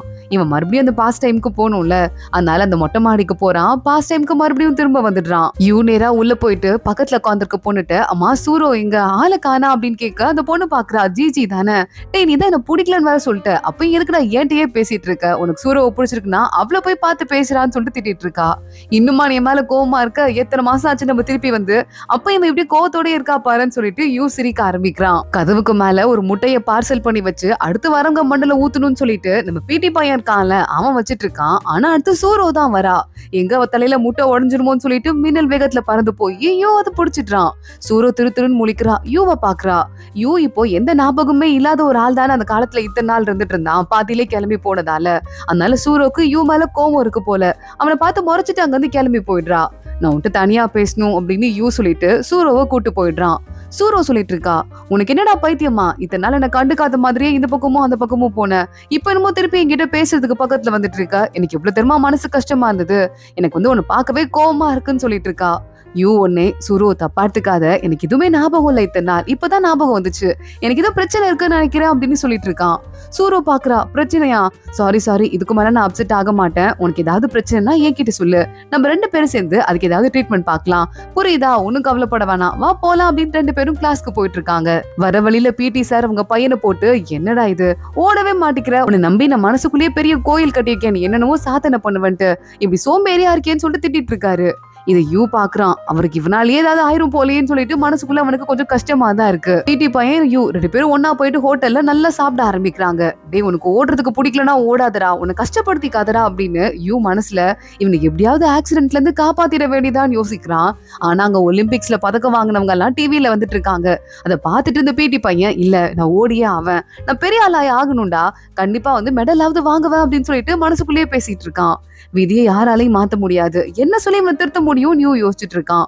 அப்போ மறுபடியும் சூரோ அவனை பாக்கிறதுக்கு வீட்டுக்கிட்டே வந்துடுறா, வெளியே கூப்பிடுறா. வெளியே போய் உட்காந்து என்ன ஆச்சுன்னு கேட்க, இது பாரு, இதெல்லாம் ஹலுசினேஷன் அந்த மாதிரி ஏதாவது ப்ராப்ளமா இருக்கும்டா, டெலியூஷன்ஸ் அப்படின்னு சொல்லிட்டு ஏதோ பேர்லாம் போட்டிருக்கு, இப்பதான் அந்த புக்ல எல்லாம் படிச்சேன், இதை உனக்கும் டைம் இருக்கும் போது படிச்சு பாரு, நானும் படிக்கிறேன், நம்ம 2 பேரும் சேர்ந்து உனக்கு இருக்கிற ப்ராப்ளம் சால்வ் பண்ணிடலாம், நரம்புல ஃப்ளோ பிளட் நல்லா போனாலே இதெல்லாம் சீக்கிரமா சரியாயிரும் கேள்விப்பட்டேன், உனக்கு ஒரு மசாஜ் ஒண்ணு பண்ணி விட்டுறேன்னு சொல்லிட்டு சூரோ அவனுக்கு மசாஜ் பண்ண ஆரம்பிக்கிறா. சாகிறதுக்கு முன்னாடி நாள் தான் யூக்கு மசாஜ் பண்ணால, அந்த ஞாபகம் யூக்கு வந்துருது. இதை பார்த்ததும் அவனால அழுகையை கண்ட்ரோலே பண்ண முடியல. சூரோ என்ன மன்னிச்சிருன்னு சொல்லிட்டு அவளை கட்டி புடிச்சிட்டு அழ ஆரம்பிக்கிறான். ஏண்டா என்ன நீ மறந்துட்ட இத்தனை நாள்னு சொல்லிட்டு அழுதுட்டு இருக்கியா, பரவாயில்லடா நான் கோச்சுக்கவே இல்லை, நீ அழாத, எல்லாமே சரியா போயிரும்னு சொல்லிட்டு சூரோ இவனுக்கு ஆறுதல் சொல்லிக்கிட்டு இருக்கா. மறுபடியும் வீட்டுக்கு வரான், அவங்க அம்மா பாக்குறான். நான் உன் வயிற்றுல இருக்கும் போது என்ன ஹாஸ்பிட்டல்ல கூட்டு போய் சேர்த்தாங்கல்ல, அவங்கள ஞாபகம் இருக்கான்னு கேட்க, அந்த பொண்ணா மெய்சி ரொம்ப நல்ல பொண்ணுடா, நான் மட்டும் பையனா பிறந்திருந்தேன்னா உங்க அப்பாவை டிவோர்ஸ் பண்ணிட்டு நான் அவங்களே கல்யாணம் பண்ணிருப்பேன் அப்படின்னு அவங்க அம்மா சொல்லிட்டு இருக்காங்க. அப்பா ஒருவேளை உனக்கு பதிலா அவங்களை கல்யாணம் பண்ணிட்டா உனக்கு ஹாப்பியாமான்னு கேட்க, எனக்கு சந்தோஷம் தான், ஏன்னா எனக்கு அந்த பொண்ணையும் ரொம்ப பிடிக்கும், உங்க அப்பாவையும் ரொம்ப பிடிக்கும், இதுல என்ன பிரச்சனை இருக்குன்னு சொல்லிட்டு அவங்க அம்மா கேக்குறாங்க. சிரிச்சுட்டே அவங்க அம்மாவை, நீ அடிக்கடி மெடிக்கல் செக்அப் எல்லாம் பண்ணிக்கோமா ப்ளீஸ்மா அப்படின்னு சொல்றான். நான் ஏற்கனவே இந்த வருஷம் பண்ணிட்டேன், நான் நல்லா தான் இருக்கேன், ஒருவேளை நீ காலேஜ்ல சேர்ந்துட்டேன்னு வச்சுக்கோ, என் நல்ல காலேஜ்ல, இனிமே வருஷத்துக்கு 2 தடவை மெடிக்கல் செக்அப் பண்ணிக்கிறேன், ஓகே தானே அப்படின்னு கேட்டுட்டு இருக்காங்க. இன்னைக்கு ஒரு முக்கியமான காம்படிஷன் இருக்கு நம்ம பிடி பையனுக்கு. பாக்குறான், டேய் இன்னைக்கு ஓடாதடா, நான் சொல்றதை கேளுன்னு சொல்லிட்டு இருக்கான். பிடி பையன், டேய் இன்னைக்கு இருக்கிறது முக்கியமான காம்படிஷன்ரா, நான் ஓடிதான் ஆகணும், உனக்கு புரியுதா இல்லையான்னு எனக்கு சத்தியமா தெரியல, அதனால நான் தடுத்து நிறுத்ததுக்கு ட்ரை பண்ணாத, என்ன மோட்டிவேட் பண்ணுன்னு சொல்லிட்டு போய் ஓடுறதுக்கு நிக்கிறான். யூவால மனசு கஷ்டத்தை தாங்கிக்கவே முடியல. இப்ப அவனுக்கு காலில் அடிபடக்கூடாதுன்னு சொல்லிட்டு யோசிச்சுட்டு இருக்கான். இன்னைக்கு மட்டும் அவனுக்கு அடிபடாம இருந்துச்சு அப்படின்னா கண்டிப்பா அவனோட வாழ்க்கையே மாறி போயிடும். இவன் இன்னொரு ஷூ போட்டிருந்தான், அந்த ஷூ பிஞ்சு போய் தான் அடிபட்டது, ஆனா அந்த ஷூவை பக்கத்துல இருக்க ஒரு பையன் மாத்தி விட்டுருப்பான் போல. பாக்குறான், டே நீ ஒரு பெரிய புண்ணியம் பண்ணிட்டடா, இன்னைக்கு அவனுக்கு ஒன்னும் ஆகாம இருந்துச்சுன்னா உனக்கு கோயிலே கட்டுறேன்டா அப்படின்னு அந்த பையனை பார்த்து சொல்லிட்டு இருக்கான். ஓடுறான், பார்த்தா அந்த ரன்னிங்க கம்ப்ளீட் பண்ணி முடிச்சுட்டு ஃபர்ஸ்ட் பிளேஸ் வேற வந்துடுறான். எல்லாருமே ஹாப்பி ஆயிடுறாங்க, அதை விட ஹாப்பி ஆயிடுறான். செம்ம மாசு கலக்கல், என்னோட எதிர்காலமே மாறப்போகுது அப்படின்னு சொல்லிட்டு, அப்ப இவனை நம்ம காப்பாத்தும் போது சூரோவையும் காப்பாத்த முடியும் தானே அப்படின்னு சொல்லிட்டு இருக்கான். ஆனா குதிச்சு ஜாலியா என்ஜாய் பண்ணிருக்கான்ல பிடி பையன், டக்குன்னு பார்த்தா அவனுக்கு காலில் ஏதோ புடிச்சுக்குச்சு, வழியில பயங்கரமா துடிக்க ஆரம்பிக்கிறான். ஆம்புலன்ஸ் வருது, அந்த பையனை ஏத்தி கூட்டு போறாங்க. பாக்குறான், சார் இவனுக்கு ஒரு முக்கியமான நரம்பு ஒண்ணு இருக்கு, அச்சீலிஸ்ன்னு சொல்லுவாங்க, இந்த இடத்துல போய் உனக்கு செக் பண்ணி பாருங்க, மறந்துடாதீங்க சார்னு டீச்சர்ட்ட சொல்லி விடுறான். சரிப்பா நீ இவ்வளவு சொல்ற, நான் டாக்டர்கிட்ட சொல்லிடுறேன் அப்படின்னு அவரும் அங்க வந்து கிளம்பி போறாரு. சூரோவை பார்த்துட்டு விதியை மாத்த முடியாது போல, நம்ம என்னதான் கஷ்டப்பட்டாலும் விதி அதே தான் இருக்கும் போல அப்படின்னு யோசிச்சுட்டு இருக்கான். சூரோ யூவை பாக்கிறதுக்கு வரா. டேய் உனக்கு என்னடா, அவன் காலில் எங்க அடிபட்டிருக்குன்னு கூட தெரிஞ்சிருக்கு, அது மட்டும் இல்லாம உனக்கு அடிப்பட போது ஓடாதுன்னு கூட சொன்ன, இதெல்லாம் உனக்கு எப்படி தெரியுது, நீ யாரு, நீ உனக்கு என்னதாண்டா ஆச்சு அப்படின்னு கேட்க, அதெல்லாம் இல்ல, சும்மா எனக்கு ஒரு விஷயம் தெரிஞ்சது, வேற ஒன்னும் இல்ல அப்படின்னு சொல்லிட்டு அவகிட்ட சமாளிக்க ஆரம்பிக்கிறான். கிளாஸ்ல எல்லாரும் படிக்கிறதுக்கு உட்கார்றாங்க, ஸ்டாஃப் வராரு. இன்னையில இருந்து ஈவினிங் நமக்கு ஸ்பெஷல் கிளாஸ் இருக்கு, 4:30 இருந்து இருந்தது இல்ல, இனிமே 3:00 இருந்து இருக்குன்னு சொல்ல உடனே சூரோ பாக்குறா, சார் என்னோட எஃப்எம் டெய்லி ஈவினிங் இருக்கும் அப்படின்னு, நீ இப்ப பெரிய பொண்ணாயிட்டமா, பெரிய கிளாஸ் வந்துட்ட, சோ அதனால வேற யாராவது சின்ன பசங்க கிட்ட கொடுத்துரு, இதுக்கு மேல நீ இதை பண்ண வேண்டாம், நானே பார்த்து ஒப்படைச்சிடுறேன்னு சொல்லிடுறாரு. சூரோ அதனால சோகம் ஆயிடுறா, எனக்கு ரொம்ப பிடிச்சது நான் எஃப்எம் ஹோஸ்ட் பண்றது, இப்படி ஆயிடுச்சுன்னு சொல்லிட்டு கூட கிளாஸ்ல படிக்கிற பையன் ஒருத்தன் பாத்துடுறான், ரென் அவன் பேரு. சூரோக்கு மனசு கஷ்டமா இருந்தா அதை சும்மா விடுவேனா, தாங்கிக்க முடியாதுன்னு ஜூனியர் பொண்ணு கிட்ட போயிட்டு, இங்க பாரு நீ சூரோக்கு பதிலா நீ தானே எஃப்எம் படிக்க போற, இந்தா 20 ரூபா, இதை கையில வச்சுக்கோ, நீ இன்னைக்கு எஃப்எம் படிக்க கூடாது அப்படின்னு சொல்லிட்டு இருக்கான். என்னையா உனக்கு பிரச்சனை, சீனியர்னு நானும் மரியாதை கொடுத்து பாத்துட்டு இருக்கேன், 20 ரூபாயா லஞ்சமா கொடுத்துட்டு இருக்க, ஸ்டாஃப் கிட்ட போய் சொல்லவா அப்படின்னு கேட்டு அவன் பொண்ணு மிரட்ட ஆரம்பிக்கிறா. அவன் அங்க இருந்து போனதுக்கு அப்புறமா அங்க வந்துடுறான். தப்பா எடுத்துக்காத, அவன் வந்து கெட்டவெல்லாம் கிடையாது, எங்க கிளாஸ் பிள்ளைங்க மேல அவனுக்கு அக்கறை கொஞ்சம் ஜாஸ்தி, நீ கவலைப்படாத, நான் உனக்கு ஒரே ஒரு ஹெல்ப் மட்டும் கேட்டுக்கிறேன் புரியுதா அப்படின்னு சொல்லிட்டு அந்த காசை திருப்பி வாங்கிட்டு ரெண்டு கிட்டே வந்துடுறான். அந்த காசை கொடுக்குறான். காமெடி வேலை பண்ணிட்டு இருக்காதரா, கொஞ்சமாவது பொறுப்பா பிஹேவ் பண்ற வழியை பாரு, நம்ம எல்லாம் வந்துட்டு ஃபைனல் ஸ்டேஜ்ல இருக்கோம், இது முடிச்சா அடுத்து காலேஜ் தான், இப்ப போய் காமெடி பண்ணிட்டு இருக்க அப்படின்னு திட்ட ஆரம்பிக்கிறான். சூரோ கொஞ்சம் சோகமாவே உட்காந்துட்டு இருக்கா. அன்னைக்கு ஈவினிங் வேகமா நம்ம சூரோ கிட்ட போயிட்டு, இந்த ரேடியோ ஸ்டேஷனோட சாவி இங்க இருக்கு, இன்னைக்கு உன்னோட ஃபைனல் ரேடியோ ப்ரோக்ராம், உனக்கு குட் பை சொல்ல கூட நேரம் நீ நினைச்சல, அப்பெல்லாம் இல்ல, நீ ஜாலியா குட் பை சொல்லலாம், போய் குட் பை சொல்லிட்டு ஃபைனலா ஒரு சூப்பரான ஒரு ப்ரோக்ராம் முடிச்சிட்டு வா அப்படின்னு சொல்ல சூரோ போய் பேச ஆரம்பிக்கிறா. ஸ்டாஃப் பாக்குறாரு, இன்னைக்கு இவ பேசக்கூடாதுன்னு சொல்லிட்டு வந்தேன் அப்படின்னு சொல்லிட்டு அவளை தடுக்கலான்னு போறதுக்குள்ள சூரோ எல்லாருக்கும் மோட்டிவேட்டிங்கா இருக்க மாதிரி, அதே மாதிரி அவளும் இந்த ஒரு ப்ரோக்ராமுக்கு சென்ட் ஆஃப் கொடுக்குற மாதிரி சூப்பரா பேச ஆரம்பிக்கிறா. அத்தனை பேரும் டீச்சர்ஸே வந்து மயங்கிடுறாங்க. இந்த புள்ள எப்படி பேசுது பாரு, சின்ன பிள்ளைக்குள்ள எவ்வளவு மெச்சூரிட்டி, தடுக்க வேணாம் அப்படின்னு. சூரோ வரா, கிட்ட ரொம்ப தேங்க்ஸ்டா, உன்னால மட்டும்தான் எனக்கு ரொம்ப பிடிச்ச அந்த ரேடியோ ப்ரோக்ராம்க்கு என்னால ஒரு குட் பை சொல்ல முடிஞ்சது, டீச்சர் திட்டு வரோன்னு தான் பயமா இருக்குன்னு சொல்ல 10 நிமிஷம் நீ ஆத்துன்னு சொற்பொழி வாத்துனல்ல, அவர் கடுப்பா இருந்தா அப்பயே தடுத்து நிறுத்திருப்பாரு, அவர் எதுவும் சொல்ல மாட்டாரு, வா போலாம் அப்படின்னு கூப்பிடுறான். ஆனா ஆமா இல்ல அப்படின்னு சூரோ அங்கிருந்து போயிட்டு இருக்கா. முத நாள் வந்தப்போ ஒரே ஒரு நாள் இருந்தோம், கிளம்பி போயிட்டோம். அடுத்த நாள் வந்தப்போ ஒரு 2-3 நாள் கிட்ட இருந்தோம், அப்புறம் திருப்பி மாடர்ன் உலகத்துக்கு போயிட்டோம். போன தடவை வந்தப்ப 15 நாள் கிட்ட இருந்தோம். அப்போ இந்த தடவை எப்போ நான் கிளம்பி போவேன், ஒரு வேளை கிளம்பி போகாமலே மாட்டிக்குவேனா, அதுவும் இல்லாம இந்த தடவை சூரோவை காப்பாத்துறதுக்கு எனக்கு எந்த வழியும் இல்ல, என்னால முடிஞ்ச எல்லா சந்தேகத்தையும் நான் தீர்த்துட்டேன், காப்பாத்த முடிஞ்ச விஷயத்துல இருந்து காப்பாத்த கூட செஞ்சுட்டேன், இதுக்கும் மேல அவளை எப்படி காப்பாத்துதுன்னு தெரியல, அவளுக்கு ஹாப்பியான மெமரிஸை மட்டும் கொடுத்தா போதும். சூரோக்கு நாளைக்கு நைட்டு பர்த்டே வரப்போகுது, அதனால சூரோக்கு இந்த பர்த்டேவை மெமரபிளான பர்த்டேவா ஆக்கிடணும் அப்படின்னு மனசுக்குள்ளேயே பிளான் பண்றான். அடுத்த நாள் வந்துட்டு பக்கத்துல ஜிஜிட்ட, ஏண்டி பொண்ணுங்களுக்கு என்ன பர்த்டே கிஃப்ட் ரொம்ப பிடிக்கும் அப்படின்னு சொல்ல, அதுவா பாட்டு எழுதி பாட அப்படின்னு ஜிஜி நக்கலா சொல்றா. பாட்டு கூட என்கிட்ட ஒண்ணு இருக்கு, அந்த பாட்டு இந்த காலத்துல இன்னும் வரவே இல்லை, ஆனா ஏன் காலத்து பாட்டு அது, ஆனா எனக்கு எப்படி கிட்டார் வாசிக்கிறதுன்னு தெரியலடி, நீ சொல்லி கொடுக்குறியா அப்படின்னு கேட்க, வேற ஆளை பாரு, கடுப்புல இருக்கேன், கொன்னே போட்டுருவன் ஜிஜி திட்ட ஆரம்பிக்கிறா. இங்க அந்த ரென்னு இருக்கான்ல, அவன் கிட்டார் வாசிக்கிற பையன் போல கையில வச்சுட்டு சூரோட்ட சீன் போலான்னு ட்ரை பண்றான். ஆனா சூரோ கண்டுக்காம அங்கிருந்து கிளம்பி போயிட்டு இருக்கா.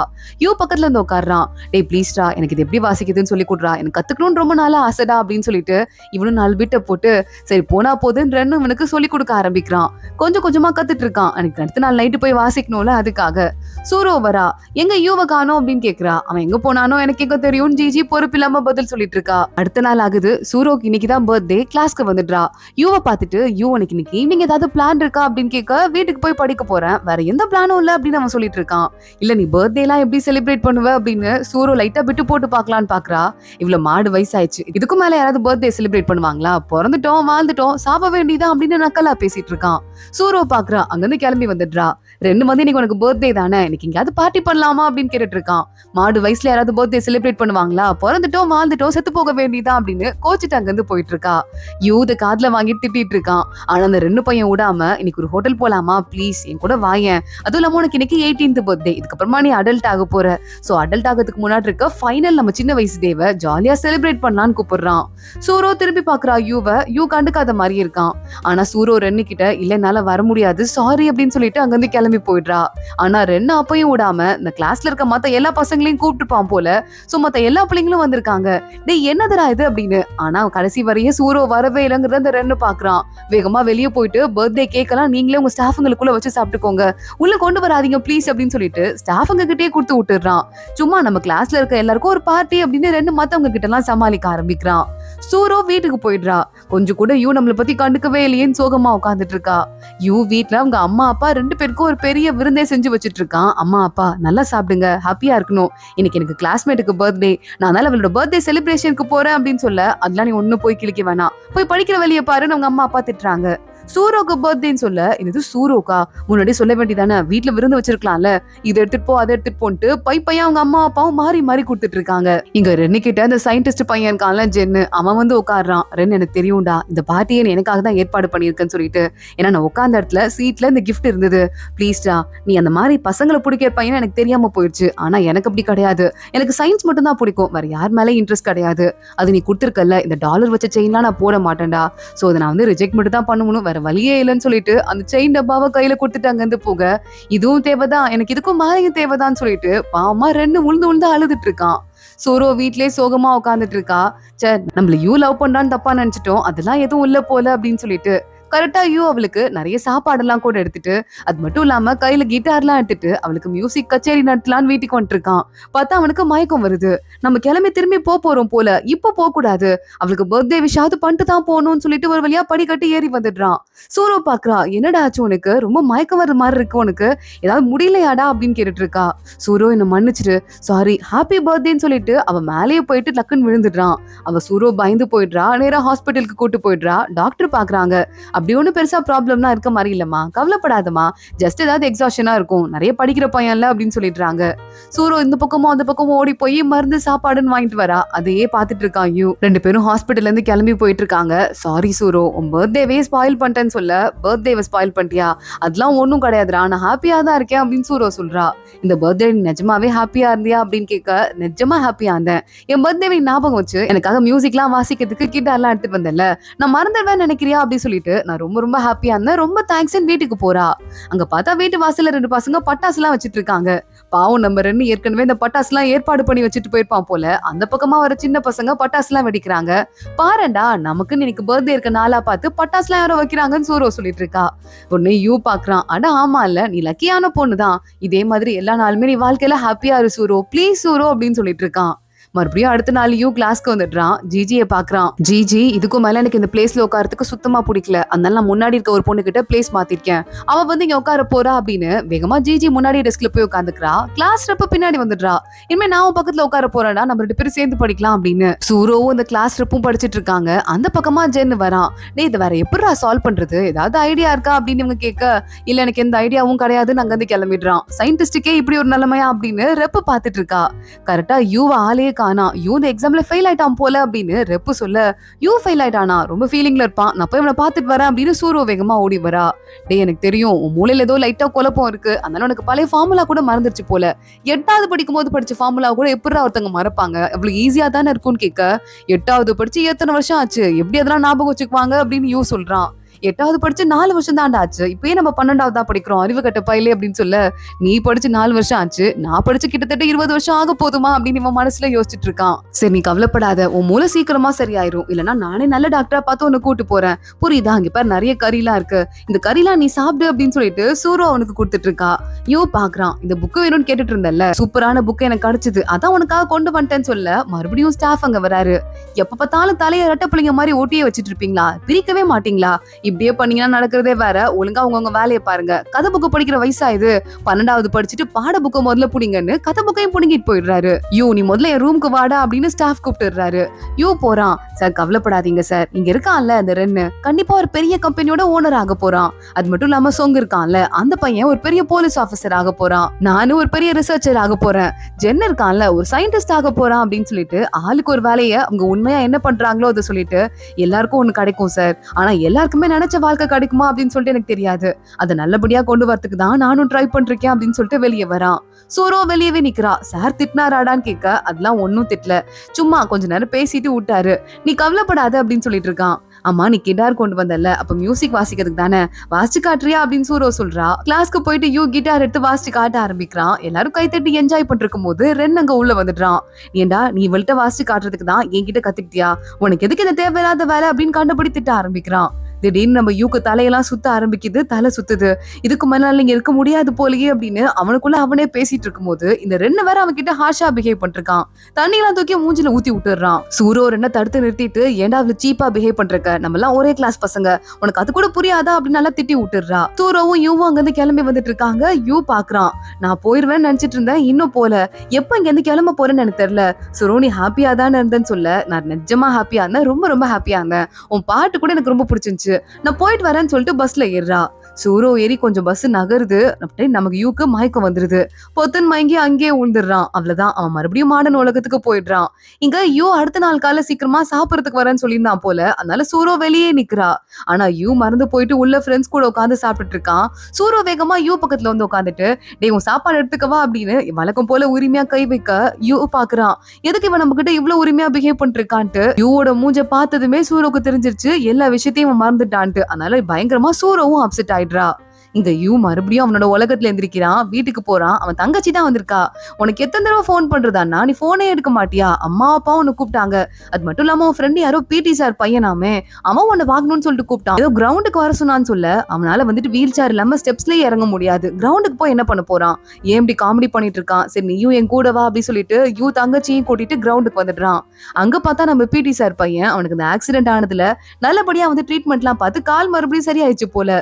நீ எப்படிரா வீல் சேர் இல்லாம நீ எப்படி வந்தன்னு சொல்லிட்டு யூ கேட்டுட்டு இருக்கான். வீல் சேரா? என்ன பைத்தியக்கார மாதிரி வளர்ற? நான் எனக்கு கால் அடிபட்டப்போ 2 நாள் ஸ்டிக் வச்சு நடந்தேன். 3ஆவது நாளே என் கால் சரியா போச்சு. நான் தான் விளையாட ஆரம்பிச்சிட்டேனடா. பைத்தியமாடா நீ அப்படின்னு கேட்க யூ பாக்குறான். டே இங்க பாரு, நான் தான் திரும்ப ஸ்டாஃப் கிட்ட போகும்போது இந்த ஆபரேஷன் பண்ண சொல்லி சொன்னேன். எனக்கு நீ பெரிய லெவல்ல கடமை போட்டுருக்கடா. உன் வாழ்க்கையே என்னோடதுடா அப்படின்னு சொல்லிட்டு யூ சொல்ல ஆரம்பிக்க, சரிடா நீ தான் எனக்கு ஹெல்ப் பண்ண பல வருஷத்துக்கு முன்னாடி, இப்ப என்ன உனக்கு சாப்பாடு வாங்கி தரேன் வா போலாம் அப்படின்னு சொல்லிட்டு நம்ம பிடி சார் பையன் அவனை கூட்டு போயிட்டு இருக்கான். இவங்க 2 பேரும் போயிட்டு யாரா கேர்ள் ஃப்ரெண்டான்னு பிடி சார் பையன் கேட்க, தங்கச்சிரா முட்டா பையலே அப்படின்னு சொல்லிட்டு யூ திட்ட ஆரம்பிக்கிறான். தங்கச்சியா? அது உனக்கு, அப்ப இனிமே எனக்கு இல்ல அப்படின்னு சொல்லிட்டு அந்த புள்ளை கிட்ட வலியறதுக்கு பிடி சார் பையன் ட்ரை பண்ணிட்டு இருக்கான். அப்பதான் ரென்ன பத்தி பேச்சு வருது. ரென் அன்னைக்கு ஒரு தடவை என் கூட வரும்போது பயங்கரமா ஓவரா குடிச்சிட்டான்டா. குடிச்சிட்டு எந்த வீட்டுக்கு போகணும்னு டாக்ஸி டிரைவர் கேக்குறாரு. வீட்டுக்குங்கிறான். அப்பதான் எங்களுக்கு தெரிஞ்சது அவனுக்கு 1 இல்ல 2 இல்ல பல வீடு இருந்தது போல. அதுல ஒரு வீடு நம்ம சூரோ இருந்தான்ல அந்த அபார்ட்மெண்ட் தான் இருந்தது போலடான்னு சொல்ல, என்னது அந்த 2 பேரும் ஒரே அபார்ட்மெண்ட்ல இருந்தாங்களா? இந்த விஷயம் ஏன் எனக்கு தெரியாமலே போயிடுச்சு.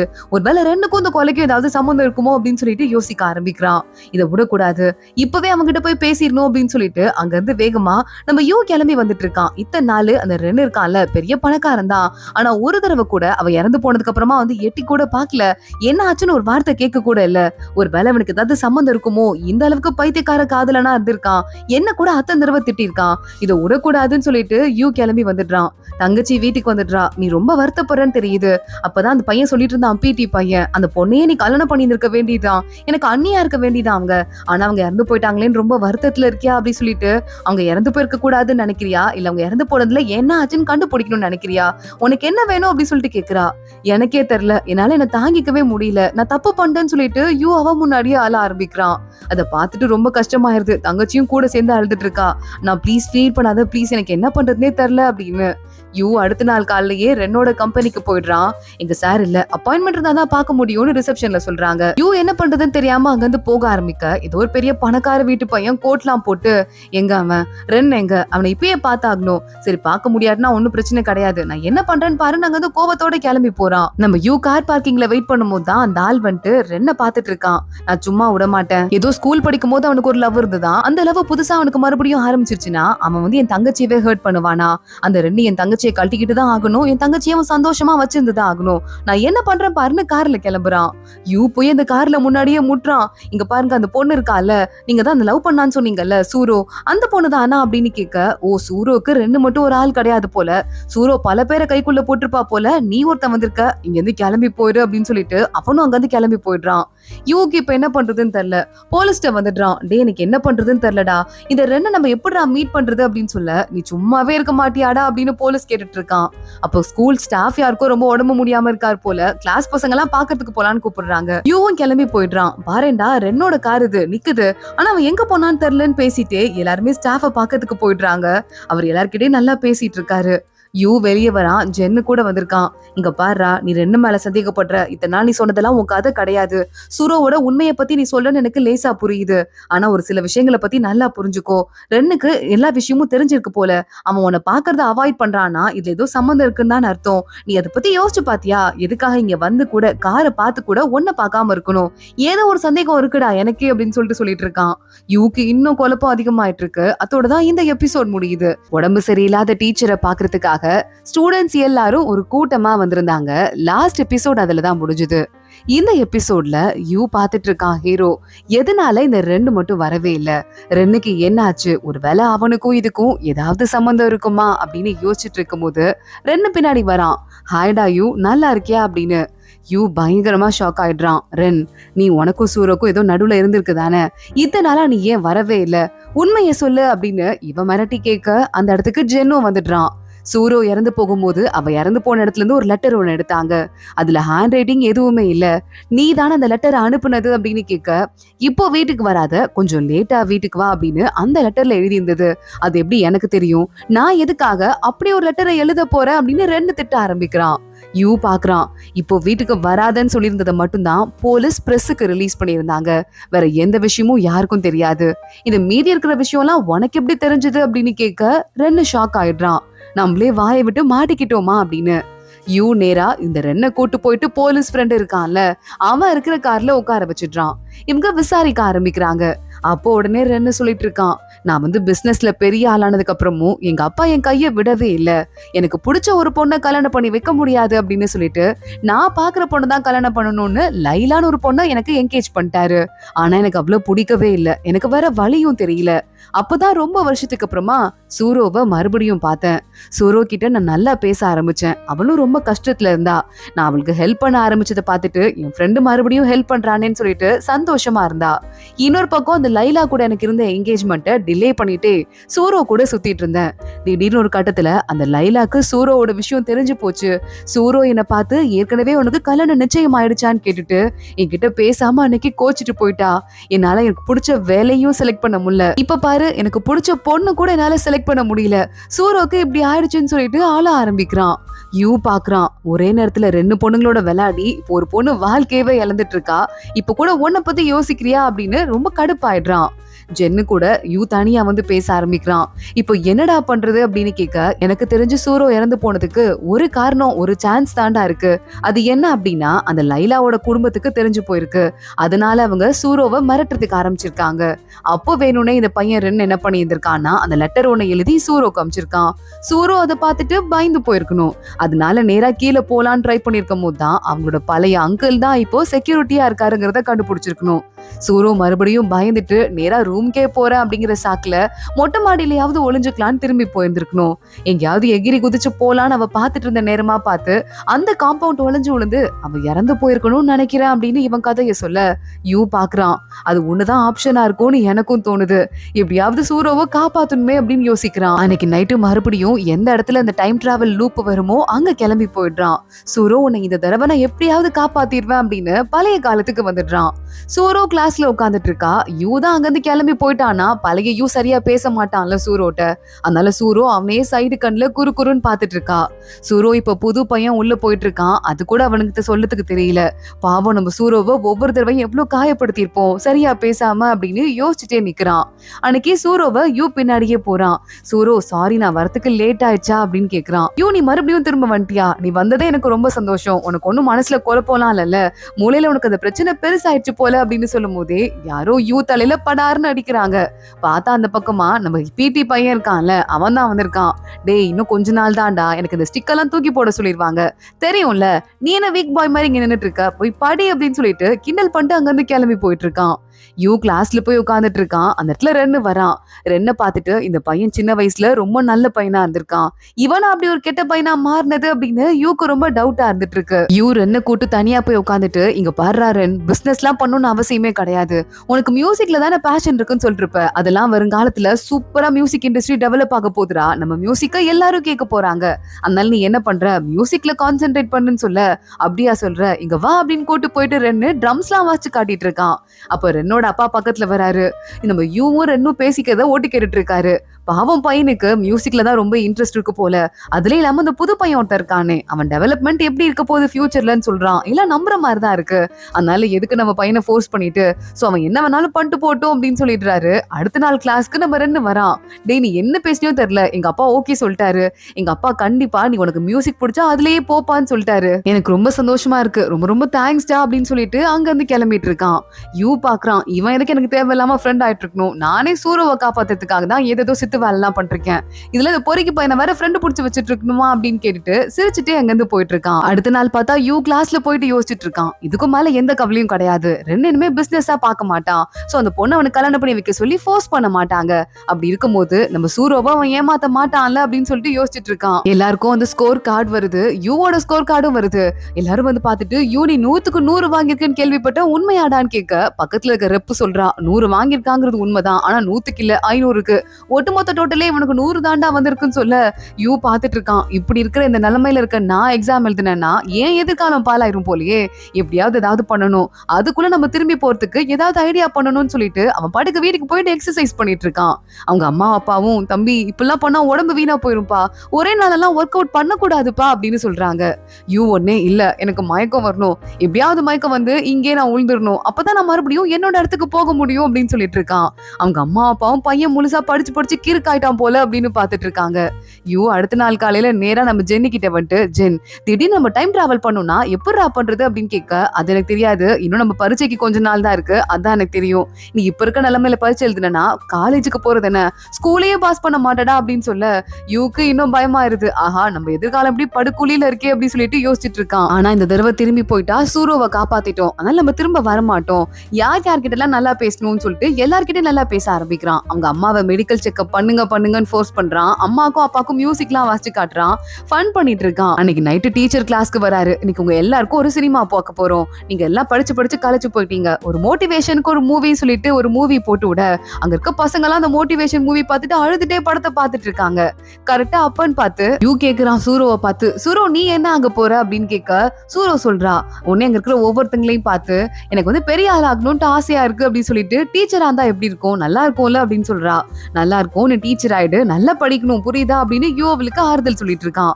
ஒருவேளை நம்ம இங்கே சிக்கிக்கிட்டோம்னா கண்டிப்பா ஏதாவது பரீட்சை எழுதிதான் ஆகணும், இங்க உட்காந்து படிப்போம் அப்படின்னு சொல்லிட்டு தனியா உட்காந்து படிக்கிறான், இல்லன்னா நம்ம எதிர்காலம் படு மோசத்துல இருக்குமே அப்படின்னு சொல்லிட்டு சூரோ அதை பாக்குறா. அவனை டிஸ்டர்ப் பண்ண வேண்டான்னு அங்கிருந்து கிளம்பி போயிட்டு இருக்கா.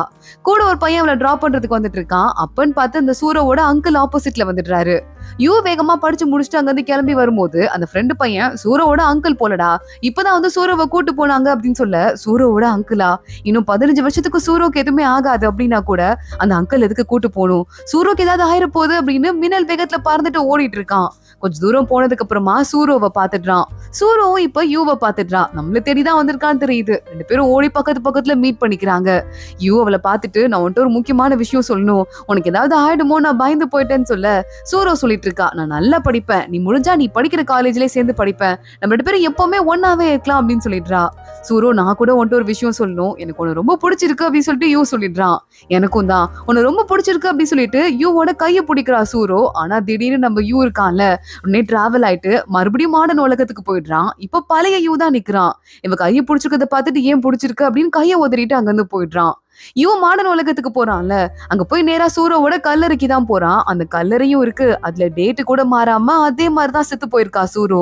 இது ஏன் இன்னும் மாறல, இதுக்கு மேல நான் என்ன பண்றது, அந்த ரெண்டு தான் நான் கல்யாணம் பண்ணிக்கவானான்னு சொல்லிட்டேன்ல, இதுக்கு மேல எப்படி பிரச்சனை வந்துச்சு அப்படின்னு சொல்லி கேட்டுட்டு இருக்க. உண்மையாவே ரெண்டுக்கு இந்த தடவை கூட இந்த லைலா கூட தான் என்கேஜ்மெண்ட் ஆயிருக்கு. அதனால இந்த தடவையும் அவங்க அப்பா ஃபோர்ஸ் பண்ணி இந்த என்கேஜ்மெண்ட் பண்ணிட்டாரு அப்படிங்கறதால காரணம் மாறவே இல்ல. நான் போட்ட பிளான் எல்லாம் தப்பாயிருச்சுன்னு சொல்லிட்டு நம்ம யூக்கு நல்லாவே புரியுது. ரெண்டு கொஞ்ச நேரத்துக்கு அப்புறமா ஃபிளவர்ஸ் எல்லாம் எடுத்துட்டு கல்லறைக்கு வந்துட்டு இருக்கான். யூ பாக்குறான், உனக்குலாம் மனசாட்சின்னு இருக்கா இல்லையா, எதுக்குடா நீ வந்து சூரோ பின்னாடி வந்த அப்படின்னு சொல்லிட்டு கேட்டுட்டு இருக்க. இல்ல நான் என்ன பண்றது, எனக்கு சூரோவை தான் பிடிச்சிருந்தது, ஆனா எங்க அப்பா அப்படியே ஃபோர்ஸ் பண்ணி வேற ஒரு பொண்ணு எனக்கு என்கேஜ்மெண்ட் பண்ணிட்டாரு, அதனால தான் அப்படின்னு சொல்லிட்டு இவன் ஒரு பக்கம் அந்த பொண்ணு குடும்பத்துக்கு தெரிஞ்சிருச்சு, சூரோவை மிரட்டிட்டாங்க போலன்னு சொல்ல எல்லாமே வேஸ்ட் ஆயிடுச்சு. மறுபடியும் அதே தப்பு நடந்துருச்சுன்ட்டு யூ அழவே ஆரம்பிச்சிடுறான். அடுத்து ஜென்னு கிட்ட மறுபடியும் போறான். ஜென் எனக்கு ஏதாவது ஐடியா சொல்றா ப்ளீஸ், நான் சொல்றதை நீ நம்புவியான்னு தெரியல, ஆனா அது எதுவுமே போய் கிடையாது, எல்லாம் உண்மை அப்படின்னு சொல்ல, இல்ல நான் நம்புறேன், எனக்கு சில ஐடியா எல்லாம் இருக்கு, அது அந்த நோட்ல எழுதியிருக்கேன், இதை கையில வச்சுக்கோ. இப்ப எனக்கு இருக்க ஒரே ஒரு ஐடியா என்ன அப்படின்னா, சூரோ வீட்டுக்கு போயிருக்கா, அதுல வீட்டுல இருக்காத வெளியே போயிரு யாரோ சீக்ரெட் லெட்டர் அனுப்பியிருக்காங்க, அதை பார்த்துட்டு அவளுக்கு பயமா இருக்கு. சோ சூரோ கிளம்பி வெளியே போறதுக்கு ட்ரை பண்ணிருக்கா. அப்பன்னு பார்த்தா இன்னைக்கு நட்சத்திரம் விழுற நாள், அதை பாக்கிறதுக்கு போலாம் அப்படின்னு மொட்டை மாடிக்கு போயிருக்கா. அவ மொட்டை மாடியில பாத்துட்டு இருக்கும் போதுதான் அந்த லைலாவோட குடும்பத்துல அவ அண்ணன் இருக்கான்ல, அவன் மிரட்டுற மாதிரி பக்கத்துல வந்திருக்கான்.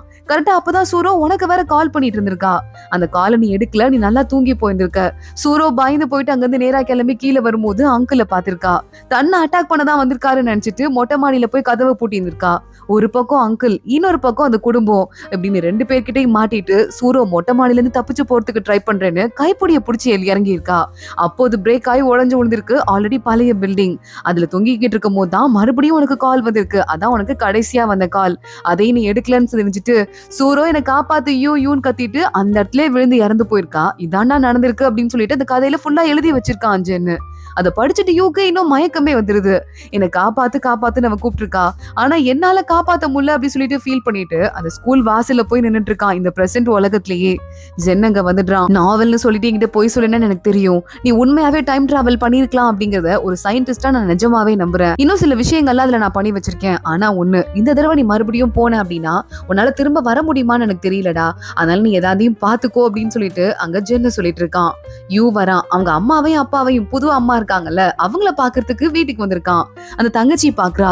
அண்ணா நீ வந்ததுல எனக்கு ரொம்ப ரொம்ப சந்தோஷம், தேங்க்ஸ்னா அப்படின்னு சொல்லிட்டு இருக்கா. நீ எப்போ வேணா வீட்டுக்கு வரலாம் புரியுதானா அப்படின்னு சொல்ல, உன்ன மாதிரி தங்கச்சி எனக்கு இத்தனை வருஷத்துக்கு அப்புறமா கிடைச்சதுக்கு கடவுளுக்கு தான் நன்றி சொல்லணும் போல, நான் போயிட்டு வரமா அப்படின்னு யூ அங்க இருந்து கிளம்புறான். என்னை காப்பாத்துன்னு அவ கத்துனா. அப்ப கூட என்னால அவளை காப்பாத்த முடியல, தப்பு பண்ணிட்டேன் அப்படின்னு சொல்லிட்டு பயங்கரமா யூ யோசிக்க ஆரம்பிக்கிறான். அப்பன்னு பார்த்து யூ இந்த தடவை மறுபடியும் உனக்கு இதான் ஃபைனல் சான்ஸ்ன்னு ஜென்னு சொல்லியிருக்கான். அந்த இடத்துக்கு போயிட்டு மறுபடியும் டைம் டிராவல் பண்றதுக்கு அப்பன்னு பார்த்து யாரும் ரவுடி பசங்க எல்லாம் வேற அவனை வந்து மம்பளுக்கு ஆரம்பிக்க, யூ வேற வழியே இல்லாம அங்கிருந்து இறங்கி ஓடுறதுக்கு ட்ரை பண்றான். அவனை 2 பேரும் அடிக்கிறாங்க. யூ அந்த 2 பேரையும் அடிச்சு போடுறான். போன் ஸ்விட்ச் ஆஃப் வேற ஆயிருது கீழே விழுந்து. ஜென்னு வேற கால் பண்ணிருக்கான். இந்த தடவை வேற இடத்துல ஒரு வேலை அந்த கிராக் வரதுக்கு வாய்ப்பு இருக்குடா, அது கால்குலேட் பண்ணி பார்க்கும்போது எனக்கு தெரிஞ்சது அப்படின்னு சொல்லிட்டு கால் பண்றதுக்கு ட்ரை பண்றான். ஆனா காலே பண்ண முடியல. யூ காரும் ரிப்பேர் ஆயிருது. ஒரு வழியா யார்ட்டையோ லிஃப்ட் கேட்டு அந்த பில்டிங்க்கு போயிடுறான். பார்த்தா அந்த கிராக் வருது. அந்த கிராக் ஆனா தூரமா வருது, மாடியில இருந்து நேரா போக முடியாத மாதிரி. யூ கொஞ்சம் தள்ளி ஓடி போனா நம்மளும் அவள மாதிரி விழுந்துருவோம், சூரோ மாதிரி இறந்து போயிருவோம் தெரியுது. ஆனா என்னை காப்பாத்து நீ கத்துன, உன்னை காப்பாத்த நம்ம விட மாட்டேன் அப்படின்னு சொல்லிட்டு நேரா பாஞ்சு உள்ள போயிடுறான். அந்த காலத்துக்கு மறுபடியும் திரும்ப போயிடுறான். என்ன பண்றதுன்னு ஒரு குழப்பத்துல அவன் நடு ரோட்ல நின்னுட்டு இருக்கும் போதே டிராவல் ஆயிட்டாங்கிறதால அங்க வர காரு ஸ்கூல் படிக்கிற யூவை இடிச்சிருது. யூ கண்ணை முழிச்சு பாக்குறான். கையில கட்டெல்லாம் போட்டு படுத்துட்டு இருக்கான். அவங்க அம்மா அப்பாவும் வராங்க. யூக்கு பாஸ்ட்ல இருந்து வந்தது எதுவுமே ஞாபகம் இல்ல போல. அவங்க அம்மாவையும் அப்பாவையும் பார்த்துட்டு என்ன நடக்குது, ஏதோ மிஸ் ஆகுற மாதிரி இருக்கு, அது என்னன்னு எனக்கு புரியல அப்படின்னு சொல்லிட்டு போயிட்டு இருக்கான். இங்க சூரோ இருக்கால, அவ யூவோட கையை பிடிச்சு உன்னை எனக்கு ரொம்ப பிடிச்சிருக்குன்னு சொன்னதுக்கு அப்புறம் தானே யூ ஒரு மாதிரி மாறிட்டான். இப்ப அவனுக்கு உடம்பு வேற முடியாம ஹாஸ்பிட்டல்ல வேற இருந்துட்டு இருக்கான். நம்மளாலதான் அப்படி ஆயிடுச்சு போல அப்படின்னு சொல்லிட்டு சூரோ ரொம்ப ஃபீல் பண்றா. என் மனசுல இருக்கதான் நான் சொல்லியிருந்திருக்க கூடாது, சொல்லி தப்பு பண்ணிட்டேன் அப்படின்னு ஏதேதோ யோசிக்க ஆரம்பிக்கிறா. சீக்கிரமா கெட் வெல் சூன், அது மட்டும் இல்லாம நல்லபடியா எக்ஸாம் வேற பக்கத்துல வந்துருச்சு வா அப்படின்னு மெசேஜ் வேற அனுப்பியிருக்கா. யூ பாக்குறான். இந்த பேர் எங்கேயும் நல்லா பார்த்த மாதிரி இருக்கு, ரொம்ப முக்கியமான ஆள் மாதிரி இருக்கு, என்னன்னு தெரியலையேன்னு ஏதேதோ யோசிக்க ஆரம்பிக்கிறான். இன்னைக்குதான் ஃபைனல் எக்ஸாம்ஸா. யூ வேகமா கிளம்பி ஓடிட்டு இருக்கான். நல்ல வேலை கொஞ்சமாவது படிச்சு வச்சோம், யூஸ்ஃபுல்லா இருக்கும்னு. கரெக்டா அப்போ நம்ம சூரோவும் கிளம்பி எக்ஸாம்க்கு போயிட்டு இருக்கா. பாக்கெட்ல ஐடி கார்டுலாம் மறக்காம வச்சுட்டு போயிட்டு இருக்கா. எக்ஸாம் ஹால் டிக்கெட்லாம். போகும்போது இந்த ஹூடி பையன் இருக்கான்ல, அவன் வந்து ஃபிளவர்ஸ் எல்லாம் வாங்கிட்டு நம்ம சூரோக்கு கிஃப்ட் கொடுக்கறதுக்காக நிக்கிறான். இவன் அப்பாவி பையனா இருக்கானேன்னு கடைக்காரன் ஏமாத்துறதுக்கு ட்ரை பண்ண, சூரோ ஒண்ணே இந்த பூக்கு எவ்வளவு கொடுக்கணும்னு எனக்கு தெரியும், நான் கொடுக்குறேன் அப்படின்னு காசை கொடுக்குறா. அப்போ ஹால் டிக்கெட் அந்த இடத்துல கீழே விழுந்துருது. இந்த பூ நீயே வச்சுக்கோ, நான் வந்து வாங்கிக்கிறேன் அப்படின்னு சூரோ அந்த அப்பாவி பையன் கிட்ட சொல்லிட்டு அங்க இருந்து நேரா ஓடி போயிடுறா. இங்க யூ பாத்துட்டு இருக்கான். இந்த இடத்தெல்லாம் பார்க்கும்போது எங்கேயோ பார்த்த மாதிரி ஞாபகம் இருக்கு, ஆனா என்னன்னு சரியா தெரியலையே அப்படின்னு சொல்லிட்டு நேரா அவன் பாட்டுக்கு எக்ஸாம் ஹாலுக்கு போய் எதுவுமே ஞாபகம் இல்லாம நிக்க, சூரோ உள்ள போறதுக்கு ஹால் டிக்கெட் இல்லாம வெளியவே உள்ள நிக்க வச்சிடுறாங்க. அவனையே அறியாம யூ நேரா சூரோ பக்கத்துல போறான். என்ன ஆச்சுன்னு கேட்க, யூ என் ஹால் டிக்கெட் காணோம்டா, என்ன பண்ண போறேன்னு தெரியல, என் லைஃபே முடிஞ்சு போச்சு அப்படின்னு சொல்லிட்டு அழுதுட்டு இருக்கா. நீ இங்கே வெயிட் பண்ற, நீ வர வழி எனக்கு தெரியும், நான் போய் பாத்துட்டு வரேன் அப்படின்னு யூ நேரா கிளம்பி போயிட்டு இருக்கான். போகும்போது யார் மேலயோ வர நல்லா இடிச்சிடுறான். இடிச்சிட்டு இருக்கிறதுக்கு அப்புறம் தான் அவனுக்கு கொஞ்சம் கொஞ்சமா எல்லாமே ஞாபகம் வருது. சூரோவை பத்தி எல்லாமே ஞாபகம் வந்துட்டு நான் இப்ப வந்துடுறேன் அப்படின்னு கிளம்பி ஓடுறான். அங்க அந்த அப்பாவி பையன் கையில ஃபிளவர்ஸ் வச்சுட்டு நிக்கிறான். டேய் சூரோவை பாத்தியாடா அப்படின்னு சொல்லிட்டு நம்ம யூ கேட்க, அம்மாடா பாத்தேன்டா, அவன் அந்த காடை வேற விட்டு போயிட்டாடா, அதான் அவட்ட குடுக்கறதுக்காக நான் வெயிட் பண்ணிருக்கேன் அப்படின்னு அந்த அப்பாவி பையனும் சொல்றான். யூ பாக்குறான். என்கிட்ட கூடுறா, ரொம்ப தேங்க்ஸ்டா, செல்ல குட்டிடா நீ அப்படின்னு சொல்லிட்டு அந்த கார்டை வாங்கிட்டு அங்க இருந்து கிளம்பி ஓடிட்டு இருக்க. யூ நேரா சூரோட்ட போயிட்டு உன் ஐடி கார்டு எடுத்துட்டேன், இங்க பாரு அப்படி சொல்லிட்டு கொடுத்துட்டு இருக்கான். சூரோ அவனை கட்டி பிடிச்சுக்கிறா. இப்ப வேற யூக்கு எல்லாமே ஞாபகம் வந்துருச்சுல்ல, அவனும் பல்ல காட்டிட்டு வா எக்ஸாம் எழுத போலாம், உள்ள போலாம் அப்படின்னு 2 பேரும் நேரா கிளம்பி ஃபைனல் டைம்ல உள்ள போயிட்டு இருக்காங்க. எக்ஸாம் எழுத ஆரம்பிக்கிறாங்க. யூக்கு கொஞ்சம் கொஞ்சமா தலை வலிக்கிற மாதிரி இருக்கு. இப்ப நம்ம கிளம்பி போக போறோம் போல, சூரோ கிட்ட இன்னும் சில விஷயங்களை சொல்லணும், சொல்லாமலே போறோமே அப்படின்னு எக்ஸாம் எழுதி முடிச்சுட்டு கையில ஒரு லெட்டர் ஒண்ணு எழுதிடுறான். அந்த டீச்சர்ட்ட கொடுத்து, டீச்சர் டீச்சர் இது எப்படியாவது நீங்க சூரோ கிட்ட கொடுத்துருங்க, என்ன மன்னிச்சிருங்க அப்படி சொல்லிட்டு அப்படியே அங்கேயே மயங்கி விழுந்துடுறான். அவ்வளவுதான், பழைய யூ திரும்ப வந்துடுறான். புது யூ பிரசன்ட்டுக்கு போயிடுறான். சூரோ அங்க வந்து என்னடா ஆச்சு அப்படி சொல்லிட்டு கேட்டுட்டு இருக்கா. இல்ல, எனக்கு எல்லாமே வந்து நான் நல்லாவே எழுதல, எக்ஸாம் எனக்கு ஒரு மாதிரி அப்செட்டா இருக்கு, என்கிட்ட யாரும் பேச வேண்டாம் அப்படின்னு சொல்லிட்டு சூரோவை கொஞ்சம் கூட ஞாபகமே இல்லாம யூ அங்க இருந்து கிளம்பி போயிடுறான். ஃபைனல் டே கிளாஸ்க்கு எல்லாரும் வந்திருக்காங்க. சும்மா எல்லாரும் ஃப்ரெண்ட்ஸ் எல்லாம் பார்த்துட்டு டீச்சர் எல்லாம் பார்த்துட்டு போறதுக்காக எல்லாரும் ஜாலியா பேசிட்டு இருக்கா. யூ மட்டும் இன்னும் சோகமா வந்துட்டு இருக்கான். சூரோ வந்துடுறா. சாரிடா, நான் தான் தப்பு பண்ணிட்டேனா, என்னால் தான் எனக்கு எக்ஸாம் சரியா எழுதியிருக்க மாட்டேல்ல அப்படின்னு சொல்ல எல்லாருமே நீயும் நானும் க்ளோஸ்ன்னு சொல்றாங்க. ஆனா எனக்கு நீயும் நானும் க்ளோஸ் மாதிரி ஞாபகமே இல்ல, நம்ம ஃப்ரெண்ட்ஸா அப்படின்னு கேட்க ஆமா நம்ம ஃப்ரெண்ட்ஸ் தான் அப்படின்னு சூரோ சொல்றா. கரெக்டா டீச்சர் உள்ள வராரு. நீங்க படிக்கிற காலத்துல யூஸ் பண்ண கூடாதுன்னு நிறைய பொருளை நான் வாங்கி வச்சிருக்கேன், அதெல்லாம் கொடுக்கறதுக்காக வந்திருக்கேன் அப்படின்னு சொல்லிட்டு அவங்க கிட்ட இருந்து லிப்ஸ்டிக், போனு, புக்குன்னு சொல்லிட்டு எதையோ வாங்கி வச்சிருக்காரு. அதெல்லாம் கொடுத்துட்டு இருக்காரு. கரெக்டா ஒரு புக் எடுக்கிறாரு. இது பாருங்க, இதுல யார வரைஞ்சு வச்சிருக்காங்கன்னதும் இது எல்லாமே சூரோவை தான் வரைஞ்சிருக்காங்கன்னு கத்துறாங்க. யார் வரைஞ்சது அப்படின்னு கேட்க கிளாஸே வேற யாரு யூ அப்படின்னு கத்திட்டு இருக்கு. ஸ்கூல் முடிச்சிட்டீங்க, இனிமே நீங்க லவ் பண்ணாலும் எனக்கு அதை பத்தி பிரச்சனை கிடையாது, யூ இந்த புக்கை வந்து வாங்கிட்டு போன்னு சொல்ல நான் வரையில அப்படின்னு யூ சொல்றான். ஏன்னா இதுக்கு மேலேயாட பயப்பட போற, நாளா இனிமே உனக்கு கண்ட்ரோலே பண்ண முடியாது, இந்தா வாங்கிக்கோ, இது நீ வரைஞ்சதுதான் எங்களுக்கு தெரியாதா அப்படின்னு சொல்லிட்டு டீச்சர் கொடுக்குறாரு. யூவும் அதை கையில வாங்கிக்கிறான். ஒருவேளை நம்ம இவ்வளவு லவ் எதுவும் பண்ணோமா, நமக்கே ஞாபகமே இல்லை அப்படின்னு சொல்லிட்டு யோசிக்க ஆரம்பிக்கிறான். எல்லாமே கிளாஸ்ல இருந்து கொஞ்சம் கொஞ்சமா கிளம்பி போயிட்டு இருக்காங்க. யூவும் சூரோவும் மட்டும் உட்காந்துட்டு இருக்காங்க. யூ கூட கிளம்பி போயிடுறான். அப்போ டீச்சர் ஒருத்தர் வராரு. சாரிமா, யூ இந்த லெட்டர் உன்ட்ட எப்படியாவது கொடுக்கணும்னு சொல்லிட்டு போனா, அதை நான் மறந்துட்டேன், இதாமா அந்த லெட்டர் அப்படின்னு சொல்லிட்டு கொடுத்துட்டு இருக்க. சூரோ அதை படிக்க ஆரம்பிக்கிறா. அதுல எல்லாமே எழுதியிருக்கு. யூ வந்துட்டு எல்லாத்தையும் எழுதியிருக்கான். நான் அந்த மாதிரி பிரசன்ட்ல இருந்து வரல, ஃபியூச்சர்ல இருந்து நான் உன்னை பாக்குறதுக்காக வந்திருக்கேன். ஏன்னா அந்த ஃபியூச்சர் உலகத்துல நீ இல்ல. இதெல்லாம் நான் சொல்றது உனக்கு கொஞ்சம் கூட பிடிப்படாதுன்னு எனக்கு நல்லாவே தெரியும். ஆனா நீ கொஞ்சமாவது யோசிச்சு பாரு, உங்க அம்மா அப்பா இறந்து போனது எப்படி எனக்கு தெரியும், உன் வீட்டு அட்ரஸ் எப்படி எனக்கு தெரியும், உன் அங்கிள் உன்னை கொடுமைப்படுத்துறாருன்னு எப்படி எனக்கு தெரியும், அந்த ஹுடி பையனை எப்படி எனக்கு தெரியும், நான் அதெல்லாம் தேடி தானே வந்தேன். இதெல்லாம் உன் கதை, இப்படிதான் உனக்கு முடிவு வந்தது, அது உனக்கு நடக்க கூடாது. ரென் கூட நீ பேசவே பேசாத, யார் வந்தாலும் சரி அந்த பசங்களுக்கு வாழ்க்கையில இடம் கொடுக்காத. 15 வருஷம் நீ எப்படியாவது வெயிட் பண்ணு, உன் வாழ்க்கையில நீ என்ன செய்யணும்னு நினைக்கிறியோ அதை செய்யி, தேவையில்லாம உன் வாழ்க்கைய அடுத்தவங்களுக்காக லூஸ் பண்ணிடாத, புரியுதா அப்படின்னு சொல்லிட்டு அதை எழுதி வச்சுட்டு, இன்னும் நீ நம்பல அப்படின்னா ரிசல்ட் வரப்போ நாங்க இருக்க மாட்டேன், ஆனா ரிசல்ட் வந்ததுக்கு அப்புறம் இவங்க இந்த காலேஜ்ல தான் சேர்வாங்க, வேணா பாரு அப்படின்னு சொல்லிட்டு யூ அதுல சாட்சியும் எழுதி வச்சிருக்கான். சூரோ சில பேருக்கு கால் பண்ணிட்டு கேட்க ஆரம்பிக்கிறா. ஆமாடி, நான் அந்த காலேஜ்ல தான் சேர்ந்திருக்கேன், உனக்கு எப்படி தெரியும்னு அவங்க பேசிட்டு இருக்காங்க. அதே மாதிரி யூவும் மாறி மாறி நிறைய விஷயத்த சொன்னது அப்படின்னு சொல்லிட்டு எல்லாமே சூரோக்கு அப்படியே மேட்ச் ஆகுது. உண்மையாவே என்ன நடந்திருக்கு, அப்போ உண்மையாவே நம்ம யூ ஃபியூச்சர்ல இருந்து வந்து நம்மள காப்பாத்திருக்கானா, நான் ரெண்டும் கூட பழக கூடாதா, அதுக்காக தான் அதை சொல்றதுக்காக தான் இங்க வந்திருக்கானான்னு சொல்லிட்டு சூரோ அழ ஆரம்பிக்கிறா தனியா நின்னுகிட்டு. யூ டக்குன்னு கண்ணு முழிக்கிறான். பிரசன்ட்டுக்கு வந்துடுறான். உடனே என்ன பண்றதுன்னு தெரியல, சூரோ உயிரோட இருக்காளா என்னன்னு தெரியலன்னு சொல்லிட்டு சூரோ நம்பருக்கு ஒரு மெசேஜ் அனுப்ப, மெசேஜ் எப்பவுமே சென்டே ஆகாதுல்ல, ஆனா இந்த தடவை சென்ட் ஆகுது. யூ ஹாப்பி ஆயிடுறான். நேரா வெளியே வரான். அந்த போலீஸ் ஃப்ரெண்ட பாக்குறான். அவன் பார்த்துட்டு எப்படிரா இருக்க, பார்த்து ரொம்ப நாள் ஆச்சு அப்படின்னு கேட்டுட்டு இருக்க. அப்போனா எல்லாமே மாறிடுச்சு, சூரோ இறந்து போகல, அதனால தான் நான் அவனை பார்க்கவே இல்லை அப்படின்னு சொல்லிட்டு அவன் ஹாப்பி ஆயிடுறான். அவன் ஃப்ரெண்டு ஜிஜி இருக்கால, அவ பிரெக்னெண்டா இருக்கா. இப்படி எல்லாருக்குமே வந்து வாழ்க்கை வேற வேற மாதிரி இருந்துட்டு இருக்கு. யூ ரொம்ப நாளுக்கு அப்புறமா ஸ்கூலோட கெட் டுகெதர் நடந்திருக்குன்னு வரா. அந்த ரெப்பு பொண்ணு தான் கூப்பிடுறா. எல்லாரும் நாங்க கான்டாக்ட்ல தான் இருந்தோம், அப்போ நீ தான் 15 வருஷமா கான்டாக்ட்ல இல்லாம போயிட்ட, உன்னை இப்பயாவது பார்த்தோமே, வா உள்ள போலாம் அப்படின்னு சொல்லிட்டு ரெப்பு உள்ள கூட்டு போயிட்டு இருக்கா. யூக்கு சூரோக்கு என்ன ஆச்சுன்னு சொல்லிட்டு இன்னமும் தெரியல. யூ நேரா உள்ள போனதும் அங்க இருக்க அத்தனை பேரும், நம்ம ஜென்ல இருந்து அத்தனை பேரும் இவனை இப்பதான் பாக்குறாங்க போல ரொம்ப நாளுக்கு அப்புறமா. யாரடா தேடுற, சூரோவையா, அவ ஃபாரின்ல தான் இருக்கா, இன்னும் வரலன்னு சொல்ல, அவ உயிரோட இருக்கால, அது எனக்கு போதும்னு சொல்லிட்டு யூ எல்லா ஃப்ரெண்ட்ஸ் கூடயும் என்ஜாய் பண்ண ஆரம்பிக்கிறான். உங்களுக்கு தாண்டா 15 வருஷம் ஆச்சு, எனக்கு இப்பதாண்டா நான் உங்களை பார்த்தேன் அப்படின்னு சொல்லிட்டு மனசுக்குள்ள யோசிக்கிறான். அன்னைக்கு பார்ட்டி எல்லாம் முடிச்சிட்டு யூ வெளியே வந்து ஒரு ஹோட்டலுக்கு போலான்னு சூரோவை கூட கூப்பிடுவான். அந்த ஹோட்டல் இப்ப திறக்கவே இல்லைல்ல, அதை பத்தி யோசிச்சுட்டு இப்ப ஹோட்டல் திறந்துருச்சு, ஆனா சூரோ இல்ல அப்படின்னு நினைச்சிட்டு இருக்கான். சூரோ குரல் பின்னாடி கேக்குது, நீ சொன்ன மாதிரியே இந்த ஹோட்டல்ல இதே இடத்துல திறந்துட்டாங்கல்ல அப்படின்னு சொல்லிட்டு. பார்த்தா சூரோ பின்னாடி நிக்கிறா. நல்லபடியா அதோ வெளிநாட்டுல வாழ்ந்துட்டு இருக்கா. சூரோ யூவை பார்த்து சிரிக்க ஆரம்பிக்க யூ பார்த்துட்டு இருக்கான். நானும் வந்துட்டு உன்ன மாதிரி 3 வருஷமா உன்னை லவ் பண்ணல, 18 வருஷமா லவ் பண்றேன் அப்படின்னு 2 பேரும் மாறி மாறி சொல்லிட்டு இருக்காங்க. அதோட தான் இந்த எபிசோட் முடியுது. பாஸ்ட்ல இருந்து மறுபடியும் கிளம்பி ஃபியூச்சர்ல வந்து 2 பேரும் ஒன்னா சேர்ற இந்த பியூட்டிஃபுல்லான சீனோட. இந்த சீரீஸ் உங்களுக்கு பிடிச்சிருந்ததா இல்லையா அப்படிங்கறத மறக்காம இன்னைக்கு கமெண்ட் செக்ஷன்ல சொல்லுங்க. இதே மாதிரி இன்னும் நிறைய சூப்பரான சீரீஸ் நம்ம சேனல்ல வரப்போகுது. மறக்காம நம்ம சேனலை சப்ஸ்கிரைப் பண்ணி பெல் ஐகானையும் கிளிக் பண்ணிக்கோங்க. அடுத்த வீடியோல பார்க்கலாம். அது வரைய பாய்.